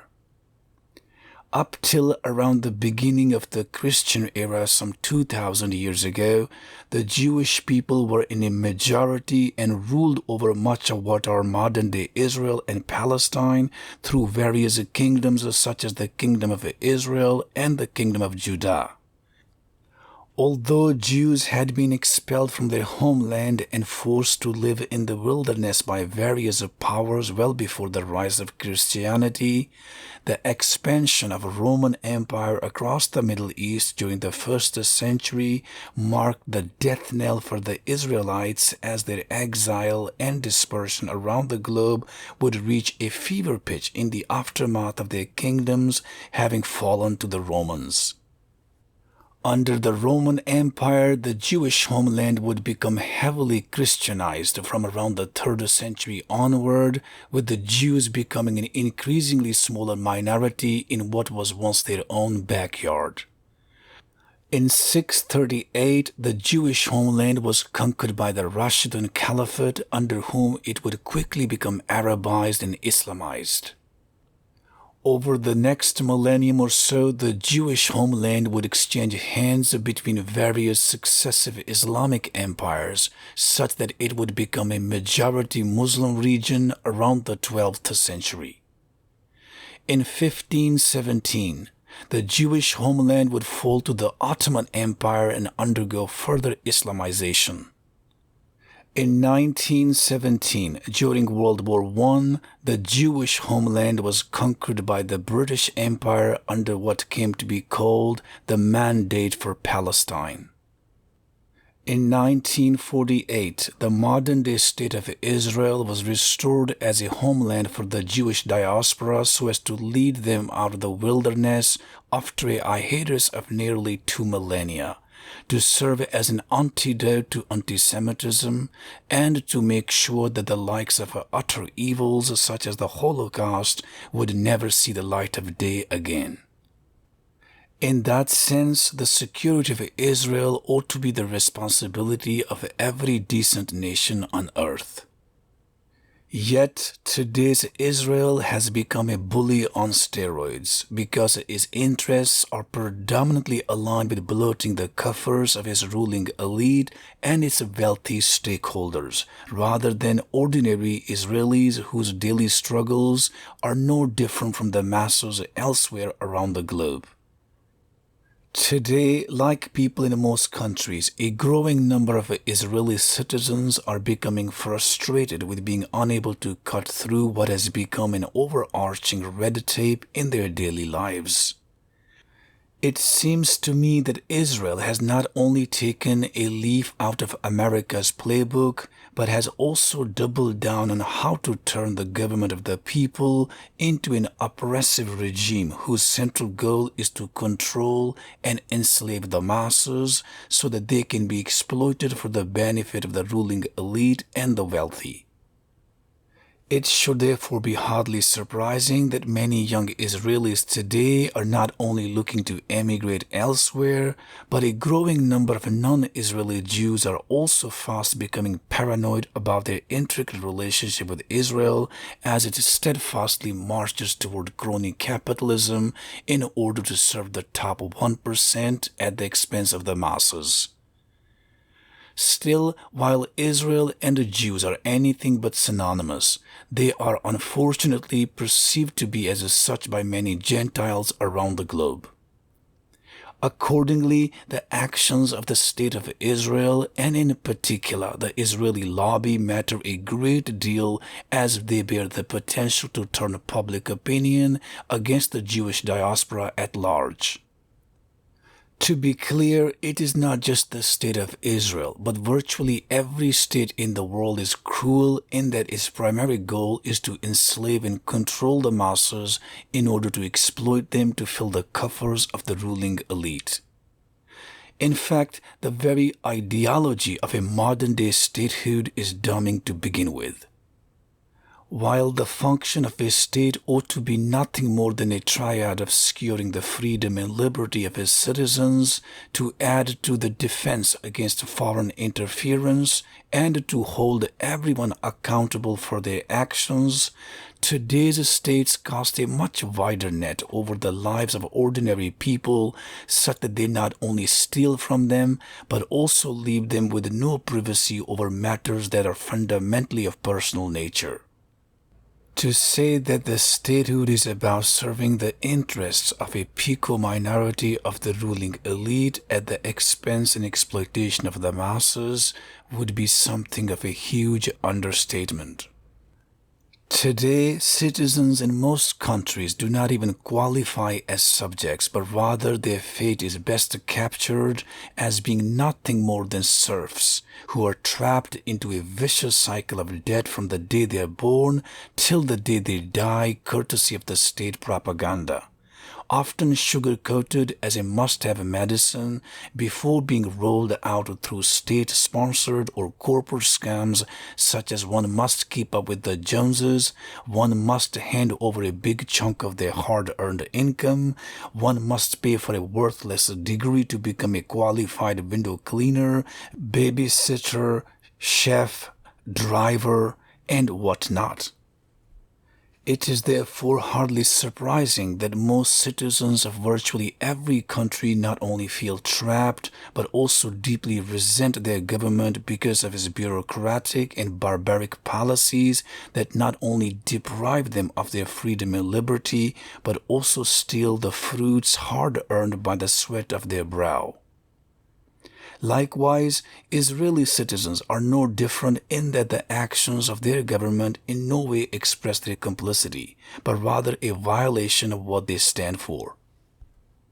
As for the non-Israeli Jewish diaspora around the globe, their affection for Israel is no greater than that of Irish Americans for Ireland, Indian Americans for India, or Chinese Americans for China. No one in their right mind would point a finger at Indian Americans for the actions of India, nor Chinese Americans for the deeds of China. Accordingly, conflating the actions of the Israeli government and Israeli lobby with the Jewish diaspora at large is a hypocrisy at best and anti-Semitism at worst, for the ordinary Jewish people around the globe are just as flabbergasted as anyone with the Israeli bureaucracy at home and abroad. Next subsection. Israeli lobby should not be above the law. Today, Israeli lobby has grown into an ominous 800-pound gorilla on American soil with a spending power that would even dwarf the purchasing power of many nations of the world. It is therefore hardly surprising that anyone with the guts to criticize Israeli policies is not only ostracized but also labeled as anti-Semite, even when many of such critical voices have the best interests of the Jewish people at heart. For those with political ambitions, criticism of Israel amounts to nothing short of a political suicide, as they will either be demonized if running for an office or booted out if they hold one. It is noteworthy that inviting and welcoming external criticism has been a divine hallmark of the unprecedented success of the Jewish society for millennia. As we all know too well, societies that suppress criticism are doomed to fail as they are unable to breed independent minds best suited for creativity and innovation, the two essential pillars of a prosperous society. Ironically, blocking criticism of Israeli policies and choking the critics is not only at odds with the Jewish values, But one could even argue that it is the very actions of the Israeli lobby that constitute anti-Semitism. Alas, the omnipotent Israeli lobby has come to view itself not only as sacrosanct, but also as an invincible institution with nothing out of his grasp. Yet it is this very hubris that spells the downfall of the invincible in what ought to be psychologically referred to as the invincibility curse. In 1929, the Dow Jones had become so convinced that it could continue to forever defy gravity only to come crashing back to Earth after taking a close shave with a loss of a whopping 89% by 1932. It would take the index 25 years before it would finally recover in 1954 and make a new high so as to put on a new suit and tie, as it quickly masqueraded its dirty past just in time for the arrival of the current aquanium in 1955. In 1941, Nazi Germany naively believed that its military was so superior that it could easily invade and quickly conquer large swaths of what was then the Soviet Union through what came to be known as the Operation Barbarossa. But it ended up being given a bloody nose such that it would shift the equilibrium of World War II in favor of the Allies. Had it not been for such an asinine act on the part of Nazi Germany as the previous aquanium was preparing to bid farewell, the world could have followed a very different trajectory during the course of the current aquanium, perhaps the diametric opposite of what it did. In 1941, taking a cue from Nazi Germany and driven by the conviction that it could knock America out before the sleeping giant would even have the chance to stand on its feet in the Pacific Ocean, Imperial Japan ingenuously attacked the U.S. Navy base at Hawaii's Pearl Harbor in order to make sure that its planned invasion of Southeast Asia would be made all the easier. Not only did such a faux pas seal Japan's atomic fate, but it also continues to haunt the island nation even today and perhaps will continue to do so forever in light of what appears to be the Russian occupation in perpetuity of Kuril Islands. In 1956, buoyed by victory over Nazi Germany in World War II, Britain dared to flex its muscles when it tried to regain control of the Suez Canal after it had been nationalized by Egypt in what came to be called the Suez Canal Crisis. Not only was Valite left to lick his wounds, but it also marked a watershed moment in the rapid disintegration of the empire upon which the sun once never set, with the pound quickly plunging into a nosedive and forever losing its imperial luster, while the then fledgling Queen Elizabeth II forever parting with her imperial mojo. In 1971, driven by the euphoria of a rising military might on the back of relatively prosperous times in what was then West Pakistan during the 1960s, Pakistani leaders failed to address the urgent call and the dire economic plight of Eastern Pakistanis. Not only would the nation go on to lose East Pakistan to become what is modern-day Bangladesh, but its military would also suffer a humiliating defeat and forever become tarnished with the unwanted stigma of being complicit in the systematic and state-driven ethnic cleansing of millions of Bangladeshis. In 1979, emboldened by what it believed to be its invincible gizmo of socialism, the Soviet Union invaded Afghanistan in order to expand its orbit of communist propaganda in what turned out to be a decade-long, purposeless war in an echo of America's Vietnam War.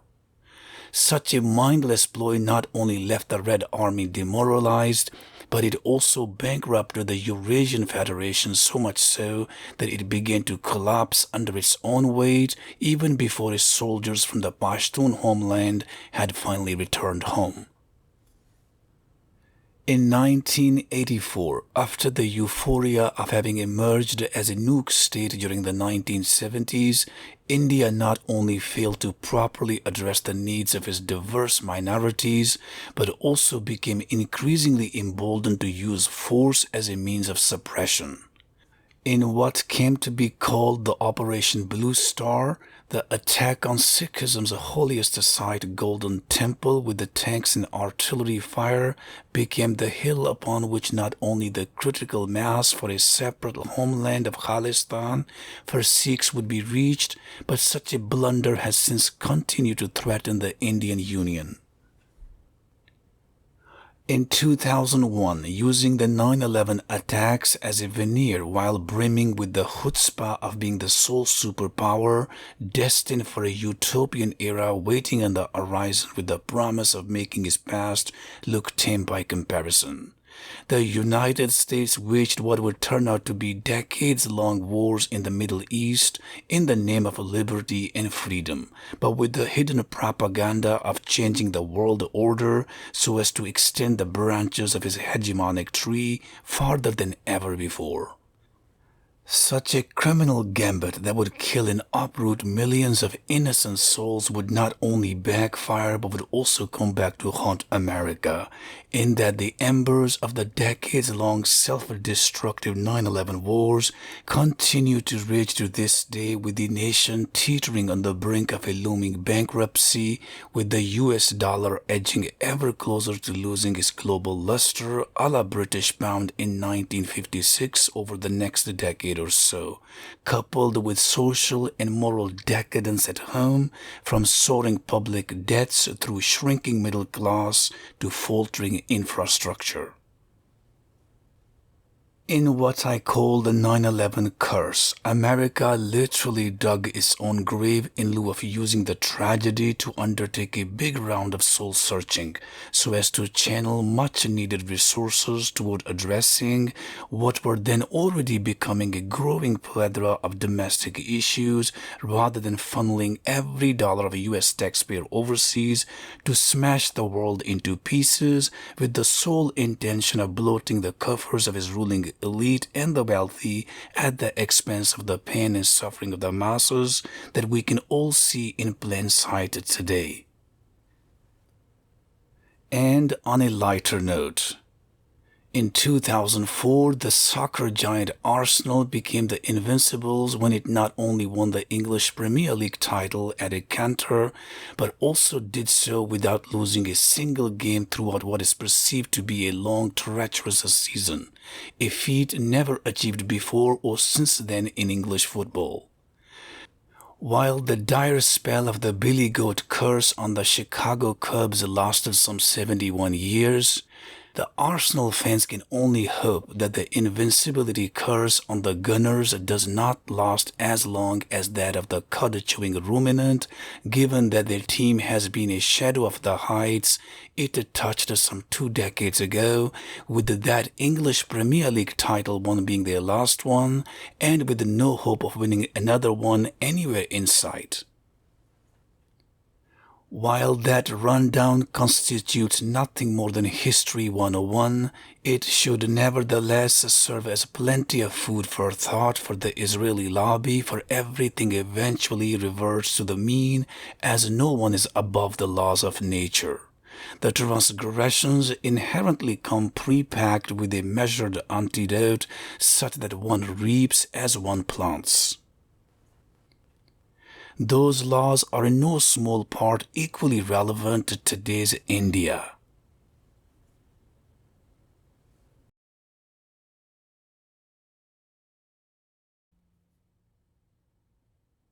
Section 4.3 Hindu-Muslim Conflict. As recently as 2000, it seemed that Muslims felt at home in India and that the creation of Pakistan had been a blunder of the century, with many Indian Muslims not only feeling so proud to be Indian back then, but also poking fun at how retrograde my Pakistan was.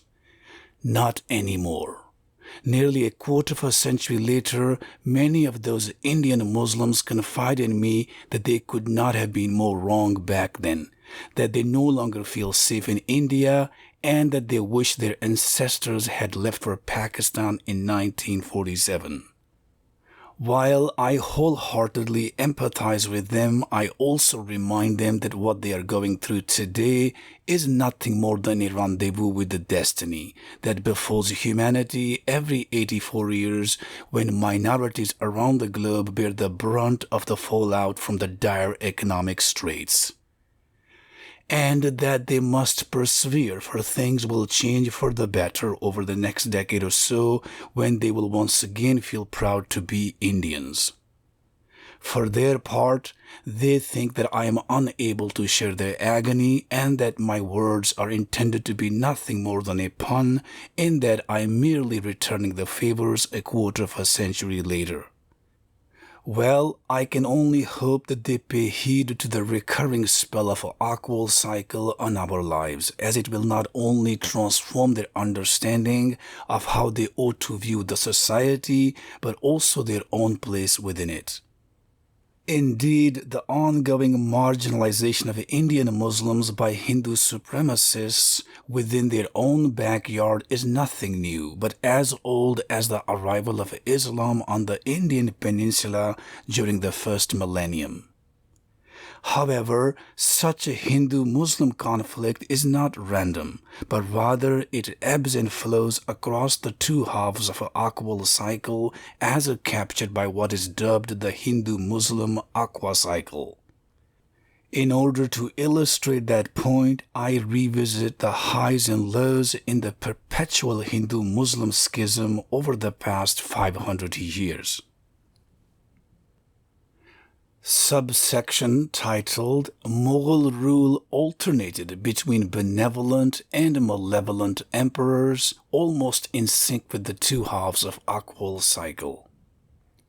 The wave of a Hindu-Muslim conflict has ebbed and flowed over the course of every Oqual cycle ever since the Mughal era began in 1526. When a Mongolian prince named Babur invaded India from the north and brought with him a tornado of chaos, when his soldiers went on a killing spree during what was then the dusk 1514 to 1534 of the first Aquanium, 1451 to 1534. While the chaos continued well deep into the 1530s as the reign passed on to Babur's son Humayun in 1530, a period of relative peace would nevertheless ensue thereafter on the Indian peninsula during much of the first half, 1535 to 1576, of the second Aquanium, 1535 to 1618. In parallel with the minority Muslim rule beginning to rapidly expand across large swaths of what was then a predominantly Hindu homeland.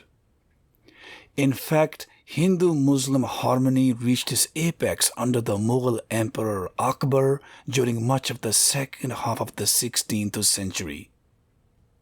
Under Akbar's great vision, measured diplomacy, religious tolerance, and equality for his predominantly non-Muslim subjects, including the ultra-minority Sikhs and the ultra-majority Hindus, the Mughal Empire rapidly grew like a bamboo tree across much of the northern and central Indian peninsula, attracting alliances of regional kingdoms ruled by Muslims and Hindus alike as it underwent enormous expansion within a couple of decades.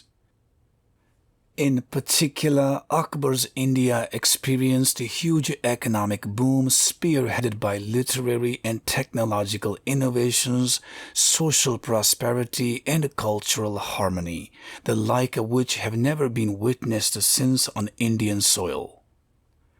Among so many of his great policies implemented during his distinguished reign of nearly 50 years, 1556 to 1605, Akbar's abolishment in 1564 of jizya, an old practice of levying a form of unfair taxation on non-Muslim subjects under Muslim rule, would no doubt stand out as a cardinal piece of his legacy.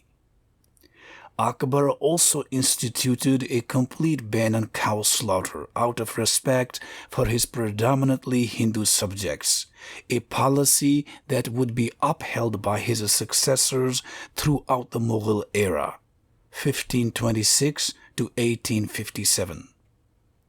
The rather secular Akbar even experimented hybridizing Islam with the other religions such as Hinduism so as to construct a new mystical faith modeled on Sufism that he dubbed Din-e-Ilahi, or religion of my God, in the hope that it would bring Muslims and Hindus alike closer together, alleviate deep-seated communal tensions between them, and unite humanity writ large within his vast empire.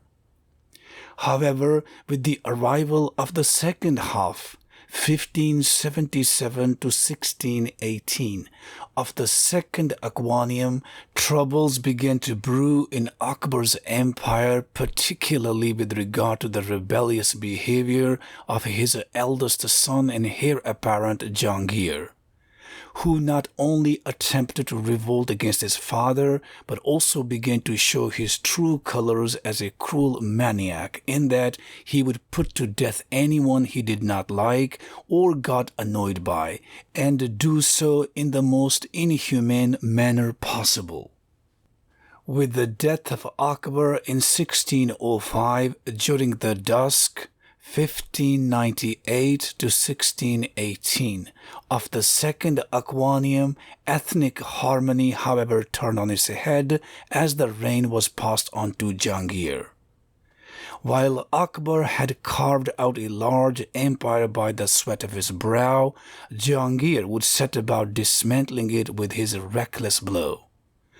Simply put, Jahangir was a toxic enantiomer of his father, incompetent, often intoxicated, and inherently intolerant of the predominantly non-Muslim subjects under his reign.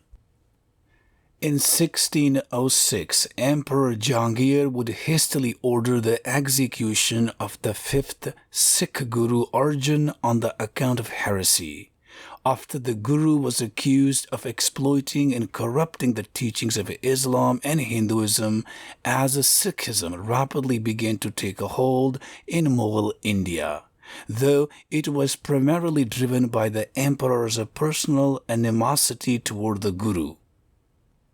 The execution of their fifth Guru would forever turn the Sikhs against the Mughal Empire. It would mark the beginning of Sikh quests to arm themselves for self-defense and for a future showdown with the Mughals for territorial control.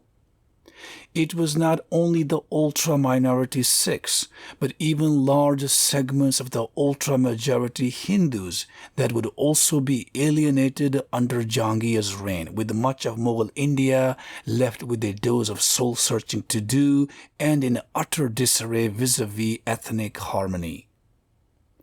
Overall, Emperor Jahangir's reign, 1605 to 1627, is remembered as a period of extreme trials and tribulations for Indians across all walks of life.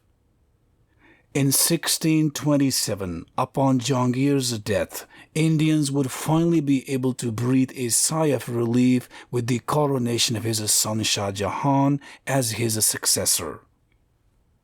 Under Emperor Shah Jahan, 1628 to 1658, a sustained period of relative peace and ethnic harmony would once again return to the Indian peninsula during much of the first half, 1619 to 1660, of the third Aquanium, 1619 to 1702. In spite of the Islamization of India by abolishing many liberal practices and equal rights for his predominantly non-Muslim subjects, first introduced by his grandfather Emperor Akbar circa mid-16th century, Emperor Shah Jahan's reign leading up to mid-17th century would nevertheless usher in a long and sustained period of economic and social stability rather than be defined by his religious doctrine. In particular, Shah Jahan's reign is best remembered for spurring India to fully realize its cultural and artistic glory, for he heralded the golden age of Mughal architecture that included the likes of Taj Mahal and Shah Jahan Mosque, among a multitude of other breathtaking monuments, the sight of which lets one travel back to the future. In line with the dire spell of an Oqual cycle, ethnic harmony would nosedive once again, just as the second half, 1661 to 1702, of the third Aquanium arrived, with the Mughal reign having been passed on to Emperor Shah Jahan's son Aurangzeb in 1658. After having his older brother, who was first in line of succession to his father's throne, executed through conspiracy and then ruthlessly having forced his father to abdicate, Aurangzeb's greed for absolute power should have served as a harbinger of despotic and tyrannical things to come for his subjects. Being an Orthodox Muslim, Emperor Aurangzeb ratcheted up the role that Islam would play during his reign relative to that of his father, who himself was considered to be a very conservative ruler. In fact, Aurangzeb would abandon pluralism altogether and go on to institutionalize the Sharia, the Islamic code of conduct. In doing so, Aurangzeb ushered in a number of cultural revolutions such as prohibition of alcohol, drugs, gambling, prostitution, and fornication.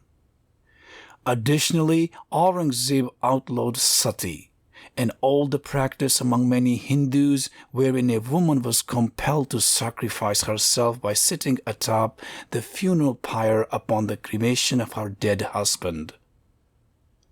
To say that Aurangzeb's reign not only began with an iron fist, but that it would also put him in the eye of the storm would be something of an understatement. Admittedly, Aurangzeb's my way or the highway approach, powered by his Islamic faith, brought him in direct conflict with the predominantly non-Muslim Hindu Sikh populace, many of whom would now put their differences aside and begin to unite to oppose the Mughal rule through carefully planted rebellions.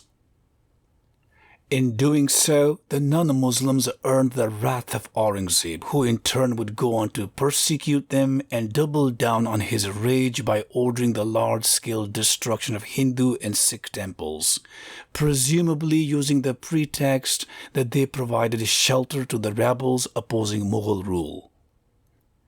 Additionally, regional kingdoms that refused to become subordinates or vassals so as to accept Aurangzeb's suzerainty were brutally crushed in order to expand the territorial orbit of Mughal Empire virtually across the whole of the Indian peninsula. Indeed, Aurangzeb's reign, 1658 to 1707, is by and large derided by most Indian historians, as it is believed to have forever set Hindu-Muslim schism alight in what was a crossing of the Rubicon, a turning point that presumably planted the seeds for a future partition of the Indian peninsula along religious lines. In particular, Aurangzeb's death in 1707 significantly weakened the Mughal rule and created a power vacuum during much of the 18th century across the Indian peninsula, with numerous rival powers from the ruling Mughals through the native Marathas and Sikhs to the British colonialists fighting for territorial control. Accordingly, with a few brief periods of relative calm during the first half, 1703 to 1744, much of the fourth Aquanium, 1703 to 1786, was mired in utter chaos and ethnic cleansings across all corners of the Indian peninsula. Next, a subsection. British Raj was also governed by a tale of two contrasting halves across the course of each Oqual cycle. It was during the second half, 1745 to 1786, of the fourth Aquanium when the British victory over the Mughals in the 1757 Battle of Plassey at Hooghly River close to the Bay of Bengal would lay the foundation for what would turn out to be nearly 2 centuries of British Raj, 1757 to 1947. Albeit beginning with the so-called East India Company, a British enterprise founded in 1600 to trade goods and services between East and West. As the fourth Aquanium, 1703 to 1786, reached its crescendo against the backdrop of the American Independence War 1775 to 1783. Unfolding on the eastern coast of North America, the British would emerge as a dominant colonial power on the Indian peninsula after having ousted their French, Dutch, and Portuguese rivals.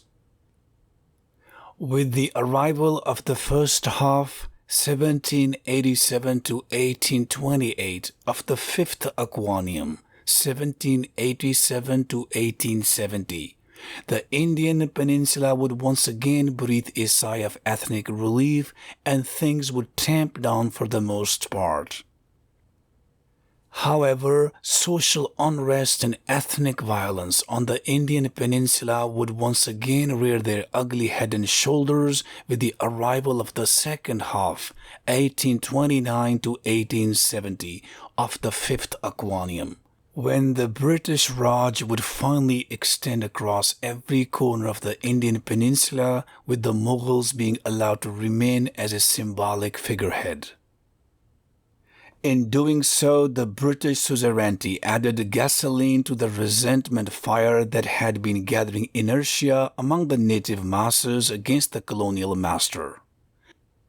In particular, such a fire of humiliation would serve as a catalyst for Indians of all faiths to put their differences aside and unite against the British colonialists, the common adversary, in order to free themselves from being continued to be subjugated, oppressed, and enslaved in their own backyard.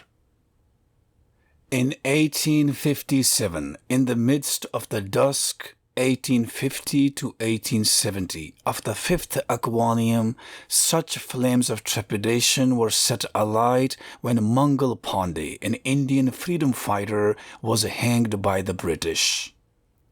That execution not only triggered a series of rebellions and revolts against the British across much of the Indian peninsula, but also put a final nail in the coffin of what little remained of the Mughal Empire.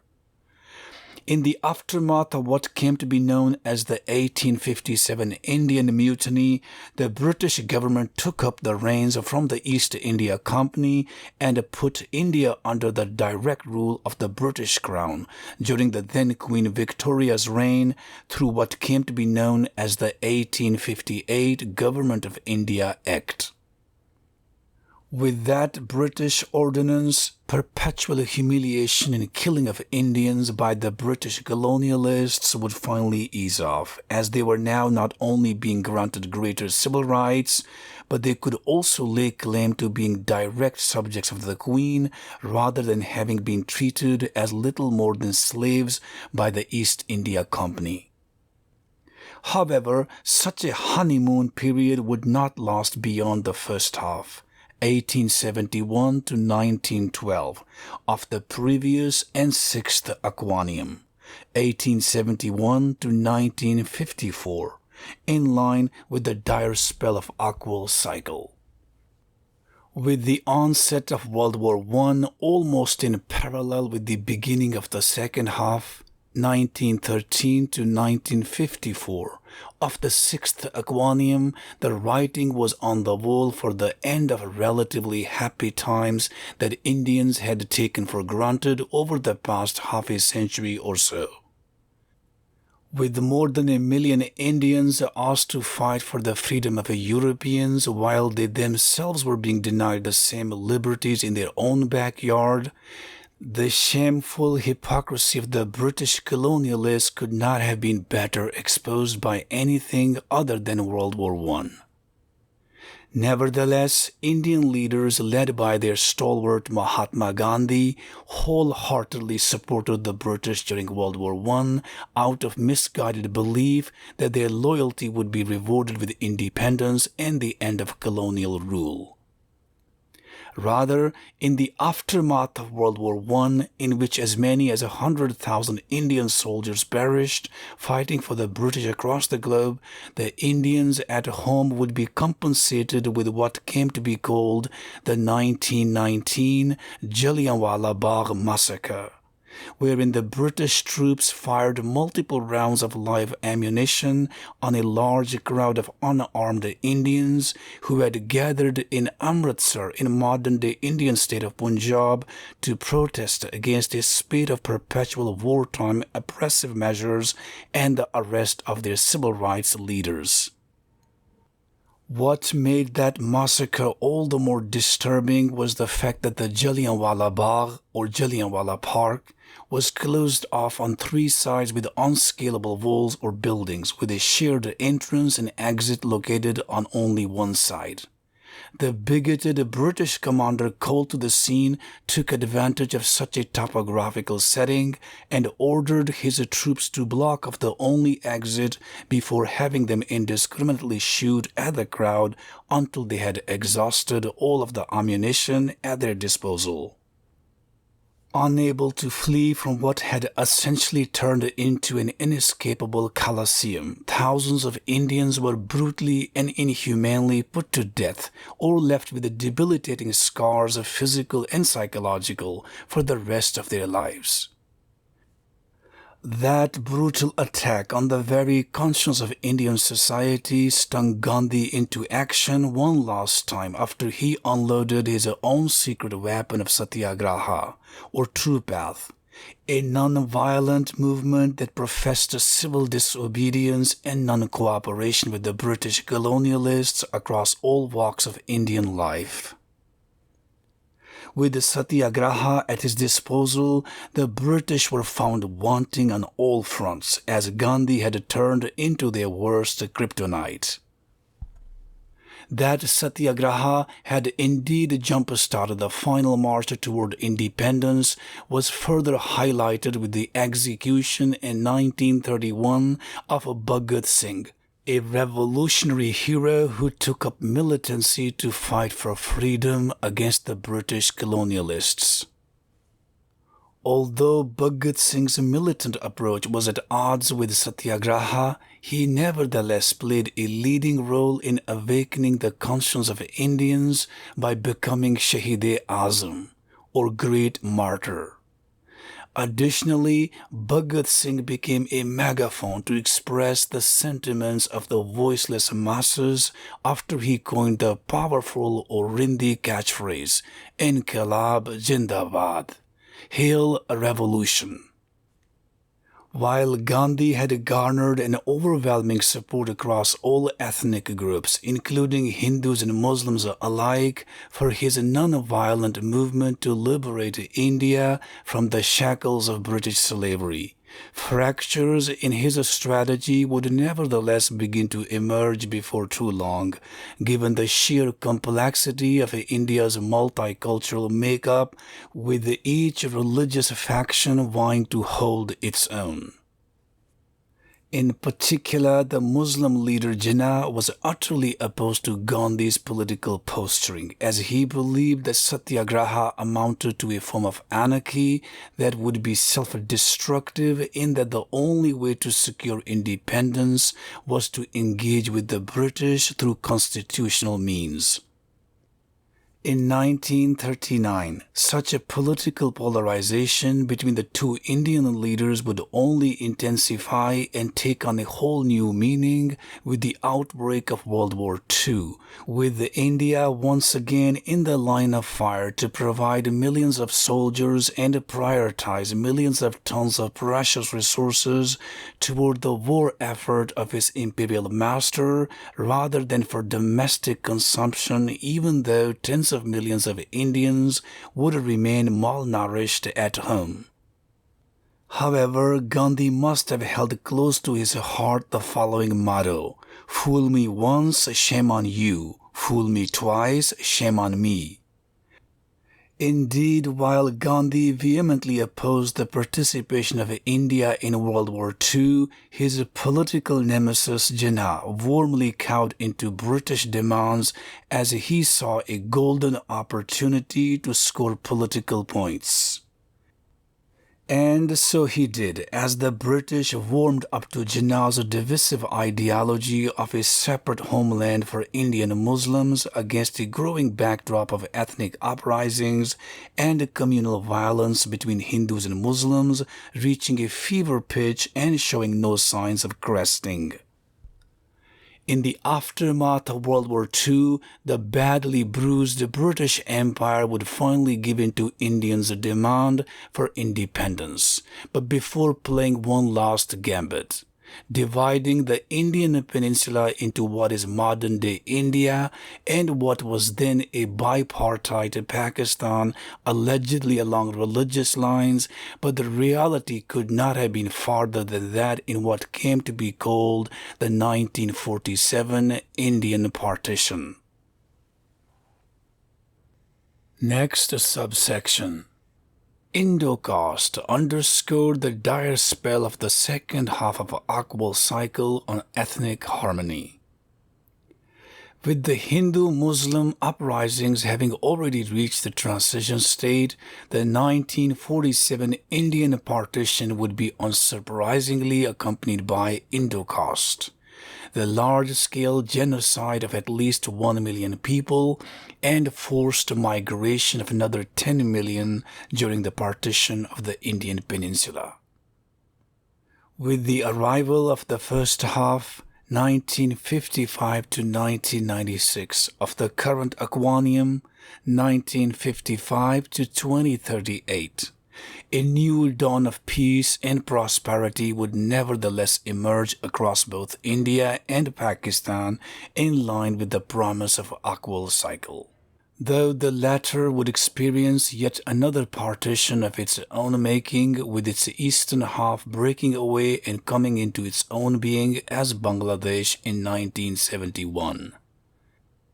That divorce along ethnic rather than religious lines was far from being amicable, as it would trigger ethnic cleansing of millions of helpless Bangladeshis by Pakistani troops rather than due to inter-ethnic violence.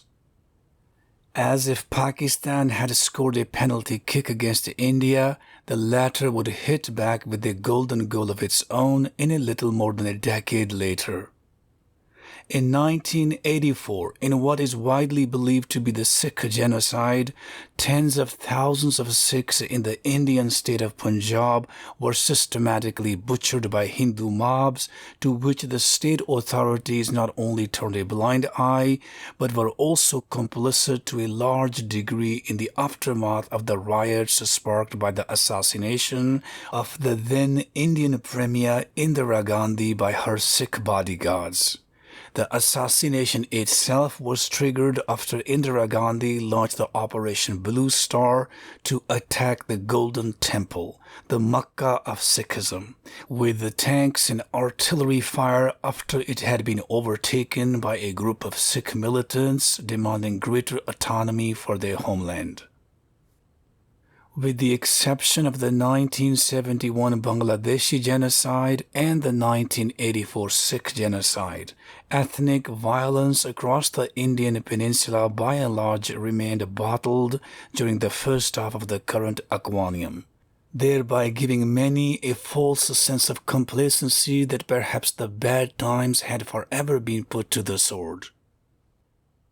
Unbeknown to the masses of the dire spell of Oqual cycle on a nation as ethnically diverse as India, the new wave of ethnic conflict of the current Aquanium would arrive somewhat earlier than anticipated with the onset of the second half, 1997 to 2038. In 1989, after it had enjoyed almost 4 decades of relative peace and ethnic harmony, the perpetual oppression of Kashmiri Muslims by the Indian government would boil over in the Indian-administered Kashmir. Over 3 decades later, such an insurgency led by various Muslim separatist groups demanding a complete secession from India has not only reached a fever pitch, but in doing so, it has caused enormous collateral damage along the following 2 fronts. 1. Over 100,000 Kashmiri Muslims have hitherto been killed by the Indian security forces that are all but granted impunity from deploying a heavy-handed approach against unarmed civilians as they go about conducting extrajudicial killings on a gargantuan scale. And 2. Over 100,000 Kashmiri Pandits have been driven out of their millennia-old ancestral lands and hundreds killed by Muslim extremists. What is deeply troubling about the Kashmiri conflict is the mass exodus of virtually the entire community of Pandits, a small minority of highly distinguished Hindus who have garnered huge respect over the centuries for their art and creativity. In particular, the peace-loving Pandits have been caught in the crossfire between Kashmiri Muslims and the Indian state through no fault of their own. They have regrettably become the latest sacrificial lambs in the centuries-old Hindu-Muslim conflict. Given that the Kashmiri Pandits are the ancestors of virtually all Kashmiris, one cannot imagine Kashmir without them. Just as there's no Lahore without Sikhs and Hindus, there is no Kashmir without Pandits. Regrettably, the echoes of humanity gone wild on the Indian peninsula some 76 years ago during the 1947 Indian partition continue to reverberate across much of today's India and Pakistan, though few seem to have learned anything from history. Instead of paying homage to the dire fate of at least 1 million mercilessly butchered to death and upward of 10 million uprooted from their millennia-old homes, the 1947 Indian partition is ingenuously celebrated by almost every Indian and Pakistani and their diaspora across the globe without any regard for the memories of those who perished in the bedlam. While multiple days are earmarked in the calendars of both nations to toast the end of the British colonial rule, not even a single night is eye-marked to commemorate the disproportionate price paid by at least 1 million souls who met a torturous death in lieu of much promised freedom. To add salt to wounds, the school curricula of both nations have not only swept Indo-caste under the rug as if it had never happened, but what little accounts are made available to young generations are largely biased, with each side portraying itself as the victim and painting the other as the aggressor. There is plenty of room for finger-pointing, but hardly any for hard truth. Without young generations learning the hard truth about their brutal past, India and Pakistan will never hit a home run, but rather continue to repeat such a cycle of madness at least once every 84 years. Still, India is the first to extend an olive branch, though with the caveats aplenty. In 2017, India erected the Partition Museum on its soil, the first ever of its kind devoted to the memories of over 10 million people who either perished during the 1947 Indian partition or were forced to become homeless simply because they happened to be on the wrong side of the despicable border callously inked by none other than the British.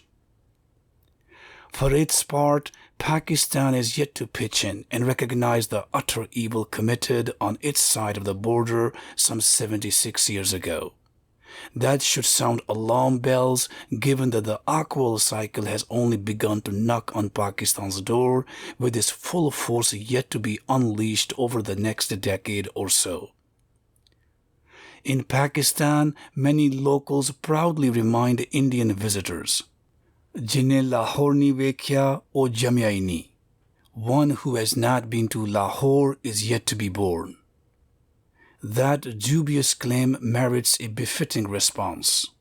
Jithe apne sardar te pandit nahi hai, o Lahore jinda hi nahi hai. Without the hustle and bustle of his indigenous Hindu and Sikh children, Lahore is nothing but a dead city.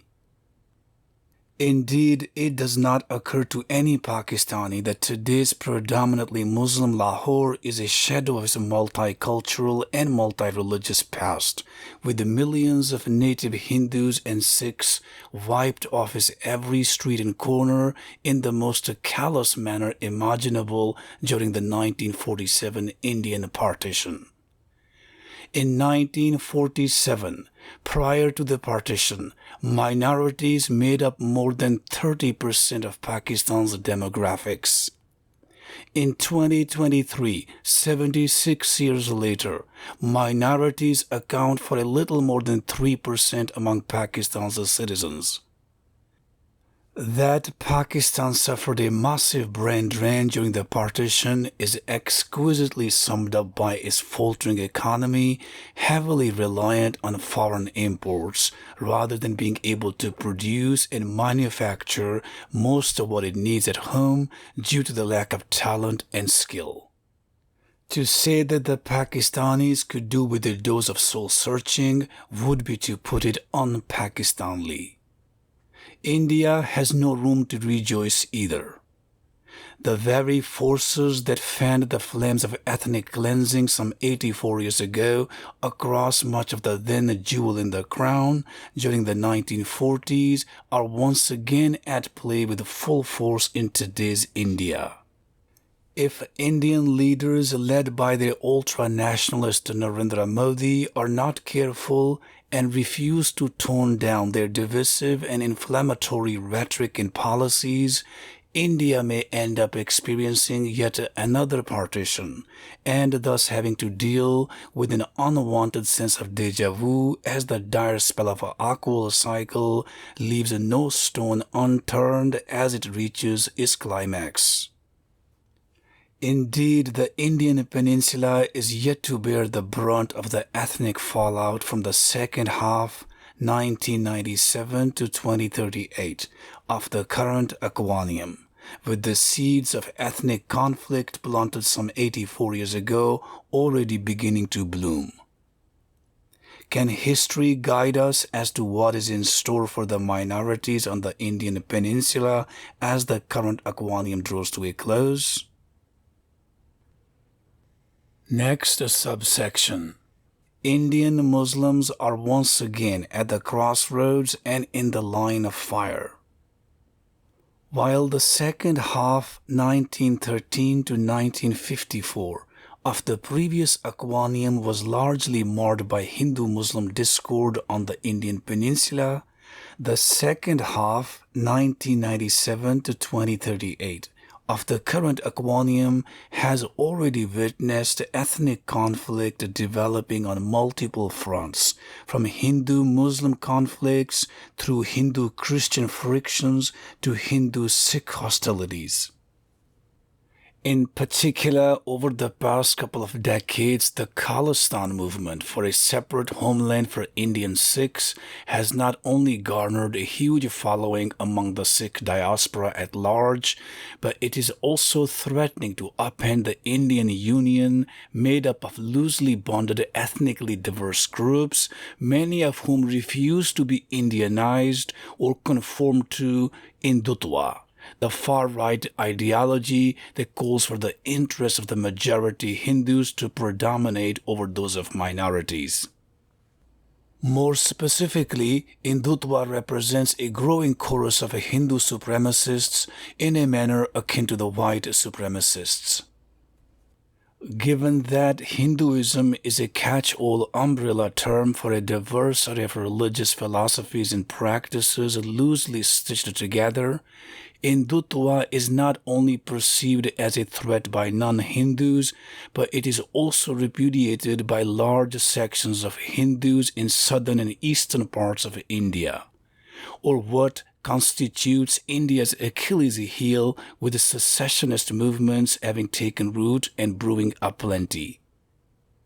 This is all the more troubling given that Hinduism is arguably the most tolerant and peaceful religious doctrine on earth. Had it not been, the likes of homegrown products such as Buddhism and Sikhism would have never gained a foothold on the Indian peninsula, much less foreign imports of Islam and Christianity. Add to that the fact that Hinduism is also very accommodative in that it is open to blending in with the new religious philosophies and even adopting them. Since Islam first arrived on the northern shores of the Indian peninsula in 712, Hinduism has undergone quite a bit of Middle Easternization to its credit, in that many words with Arabic Persian roots are today in everyday usage. Needless to say, India ought to bathe in its diverse ethnic and religious diversity rather than deride it. After all, what makes one Indian is not whether they go to a temple or mosque, but the fact that they all share Indian values. One could even argue that religion is temporary, tradition is permanent. Minorities are the gold mines that never run out of gold. Minorities are the keys to all things Goldilocks. The holy grail of a nation is the strength of its minorities, not superiorities. Yet, today's India has not only abandoned pluralism, but even Hinduism, as Indian leaders continue to play with the ethnic fire that bears the potential to balkanize the nation into many states. Mahatma Gandhi must be rolling over in heavens every time he is being briefed about the dire plight facing his India today. How did things turn sour for Indian minorities? While Indian minorities had enjoyed a relatively harmonious time during much of the second half of the 20th century, their place in the Indian society began to be questioned with the rise of the right-wing Bharatiya Janata Party, or Indian People's Party, during the 1990s, just as the first half 1955 to 1996, of the current Aquanium was readying to yield to its second. Just as the 9/11 attacks signaled the beginning in earnest of hard times for minorities on American shores in 2001, so did the 2002 Gujarat riots on Indian soil. The riots were triggered by a fire breaking out on a passenger train that killed 59 Hindu pilgrims in the Indian state of Gujarat. Although the train fire was due to an accident, it was nevertheless blamed on Muslims by the state authorities, then under the stewardship of Narendra Modi, so as to create a pretext for provoking the far-right Hindutva groups to unleash a counterfire of revenge on what were perceived to be undesirable Muslims. And so they did, as Hindutva mobs went on a rampage for days, causing not only widespread destruction of Muslim properties and raping Muslim women, but also leaving as many as 1,000 Muslims butchered to death. According to an inside whistleblower, Modi ordered the state authorities not to intervene in the riots and rather let the Hindutva mobs vent their anger on Muslims. In spite of his checkered past, Modi would nevertheless be rewarded for his deeply anti-Muslim and populist narrative, as he would rise through the far-right ranks quickly and with flying colors over the next decade, only to add further misery to the already bruised and demoralized Indian Muslims. In 2014, things would turn on their head when the electorate catapulted the far-right parties to national power, and Modi taking the helm became the Himalayas, from which the ethnic harmony would nosedive into the Indian Ocean. Since then, the minorities, including in particular the Muslims, have not only been running for cover, but they have also been made to feel like outsiders, as if they are no longer welcome in India. One can indeed understand a sense of despondency among today's Indian Muslims. In 2019, the Indian electorate overwhelmingly returned Narendra Modi to the highest office in the land for another 5 years, in a yet another sign of awful things to come for the minorities. Barely months into his new tenure, Modi inked the so-called 2019 Citizenship Act. Exactly 84 years later, in an eerie echo of the Nuremberg laws enacted by Nazi Germany in 1935, that would grant Indian citizenship to migrants from the trio of Afghanistan, Bangladesh, and Pakistan, provided that they are non-Muslims.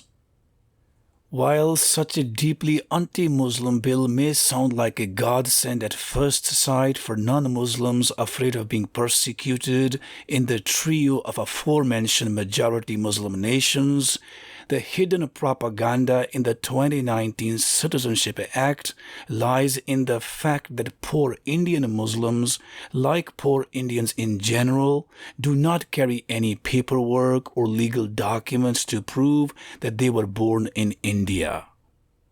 Without such documents, tens of millions of Indian Muslims remain vulnerable to not only being persecuted, but also being deported to other countries with which they have no connection except for shared religious beliefs.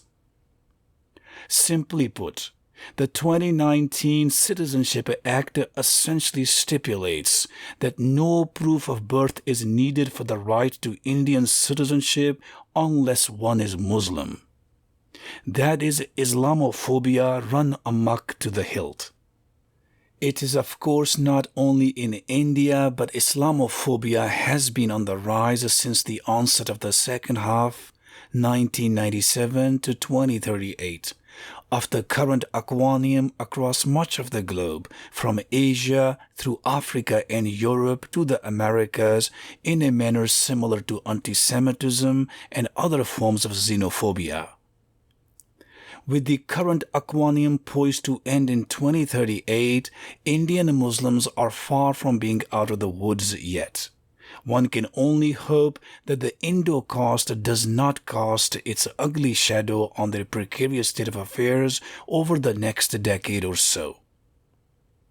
In particular, India's far-right leaders do not shy away from provoking their followers and reassuring them that the heavy-handed approach and marginalization of Indian Muslims is justified on the grounds that the Mughal Emperor Aurangzeb not only unleashed tyranny upon his non-Muslim subjects during the 17th century, but that he also dared to wipe them off the map. What the Indian leaders perhaps do not realize is that Aurangzeb was an absolutist, like other monarchs of his time, who was neither restrained by a constitution, nor were there any checks and balances in the form of a legislature or religious authority to rein in the abuse of his power. Today, Indian Muslims cannot therefore be held accountable for the actions of a tyrant who ruled India more than 300 years ago, no matter how barbaric.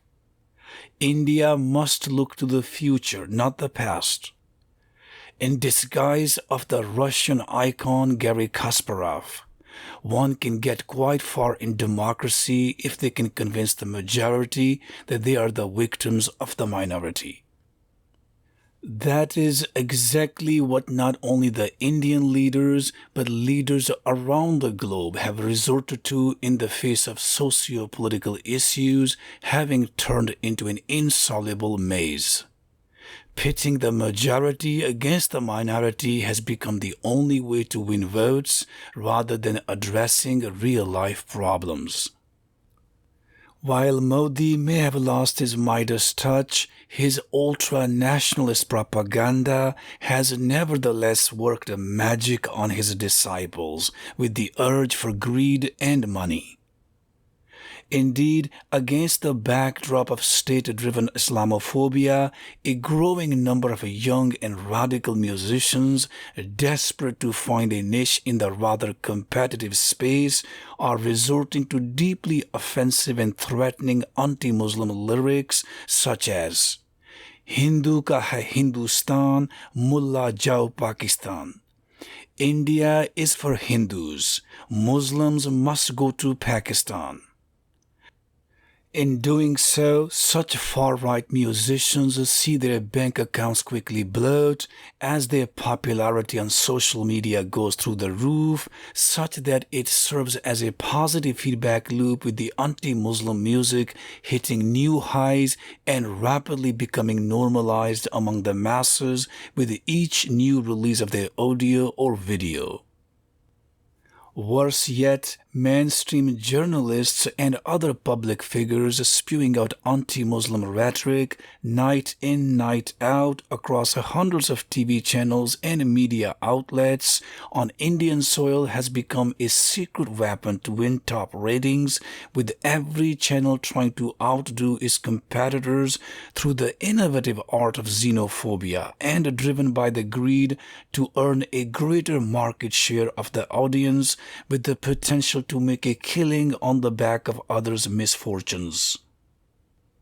No longer is it uncommon for Indian Muslims to be portrayed as termites on mainstream media, but even calls for Muslims to be lynched are patriotically beamed across many channels.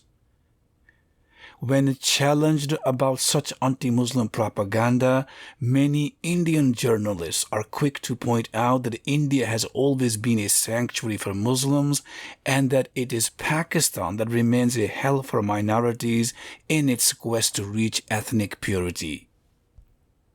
While India can indeed lay claim to being a majority Hindu nation with its minorities making up at least 20% among its demographics today, a little more than 3% of Pakistanis are non-Muslims. Due to the fact that what once made up more than 30% of its people were systematically butchered and cleansed during the 1947 Indian partition, to which the then fledgling state turned a blind eye.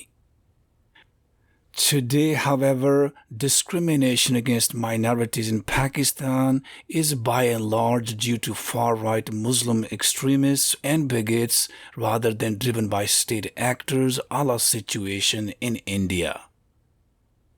In particular, over the past couple of decades, Pakistani state has been on a mission to restore gurudwaras and mandirs, which are respectively places of worship for the adherents of Sikhism and Hinduism, not only out of deep respect for its minorities, but perhaps also as a step toward redemption for its sins committed against them during the 1947 Indian partition. Still, the Pakistani state can do little to prevent what nevertheless remains a pervasive disease among the Muslim masses who continue to view and treat the minorities like second-class citizens in their own backyard. As for Indian journalists, it seems that pointing a finger at Pakistan's past is the best strategy to justify their propaganda. They are therefore hardly any smarter than their leaders whose anti-Muslim policies are predicated on the tyranny unleashed upon non-Muslims by a Mughal emperor who died more than 300 years ago. Why so many Indian journalists continue to use Pakistan as a yardstick to gauge the standing of their own nation is anyone's guess. What is, however, not uncertain is that they in no small part have become the tail that wags the Indian dog. Notably, the sheer banality and popularity of the xenophobic drama playing out on Indian airwaves has virtually destroyed unbiased journalism, to the detriment of a nation that has long prided itself on secularism. India is not only cutting off its nose to spite its face, but it has also run out of arrows in the quiver as it finds itself between a rock and a hard place. Indian chickens are surely coming home to roost in the not-too-distant future. In fact, what was once a small group of Hindu supremacists on the fringes of Indian society has become democratized across much of today's India, just as it was some 84 years ago during the 1930s, though few seem to realize that it is a recurring wave that ebbs and flows over the course of an Oqual cycle. Unsurprisingly, many Indian thinkers and philosophers argue that India has been forever transformed into a nationalist and fascist state with no future for minorities. They could not be more wrong, though they will be willing to change their views once they become aware of the dire spell of the second half of an Oqual cycle on human society. While better days lie ahead, Indian Muslims must nevertheless continue to tread water carefully for at least another decade. This is particularly troubling given that India is home to the third largest Muslim community after Indonesia and Pakistan. While a relative minority in India, Indian Muslims would nevertheless constitute the seventh largest nation of the world after India, China, America, Indonesia, Pakistan, and Nigeria. The conventional wisdom has it that size matters in political matters, but that does not seem to be applicable to the dire plight facing Indian Muslims. Although Muslims make up 15% of India's demographics today, they are, however, severely underrepresented in politics in that they constitute a little more than 5% of the Indian bicameral legislature made up of Rajya Sabha and Lok Sabha. Needless to say, Indian Muslims find solace in resorting to non-constitutional means in order to push back against the humiliation, scapegoating, and being turned into proverbial lambs in their own backyard. For example, it is not uncommon for Indian Muslims to take to the streets to vent their anger in lieu of fighting back through constitutional means. Unfortunately, such protests occasionally turn into riots as they are not only met by counter-protests by Hindutva sympathizers, but also due to the heavy-handed approach unleashed upon them by the authorities. And it does not end there. Those arrested in the protests often face complete demolition of their homes on the predicate that they are illegal structures. To the contrary, it is a very common practice in India to build a home without a permit if they were not already built decades and centuries before the building ordinances were even introduced into law by local authorities. Rather than being grandfathered in, Muslim homes are often being grandmothered out. Still, one can understand the demolition of illegal homes provided that such a move is not discriminatory against Muslims, as it only adds gasoline to the ethnic fire rapidly spinning out of control. On a brighter note, good old days for the minorities on Indian soil and across much of the world will return sometime between Annus Horribilis 2028 of the current Aquanium and Annus Mirabilis 2039 of the next cycle on the other side of the looming World War III.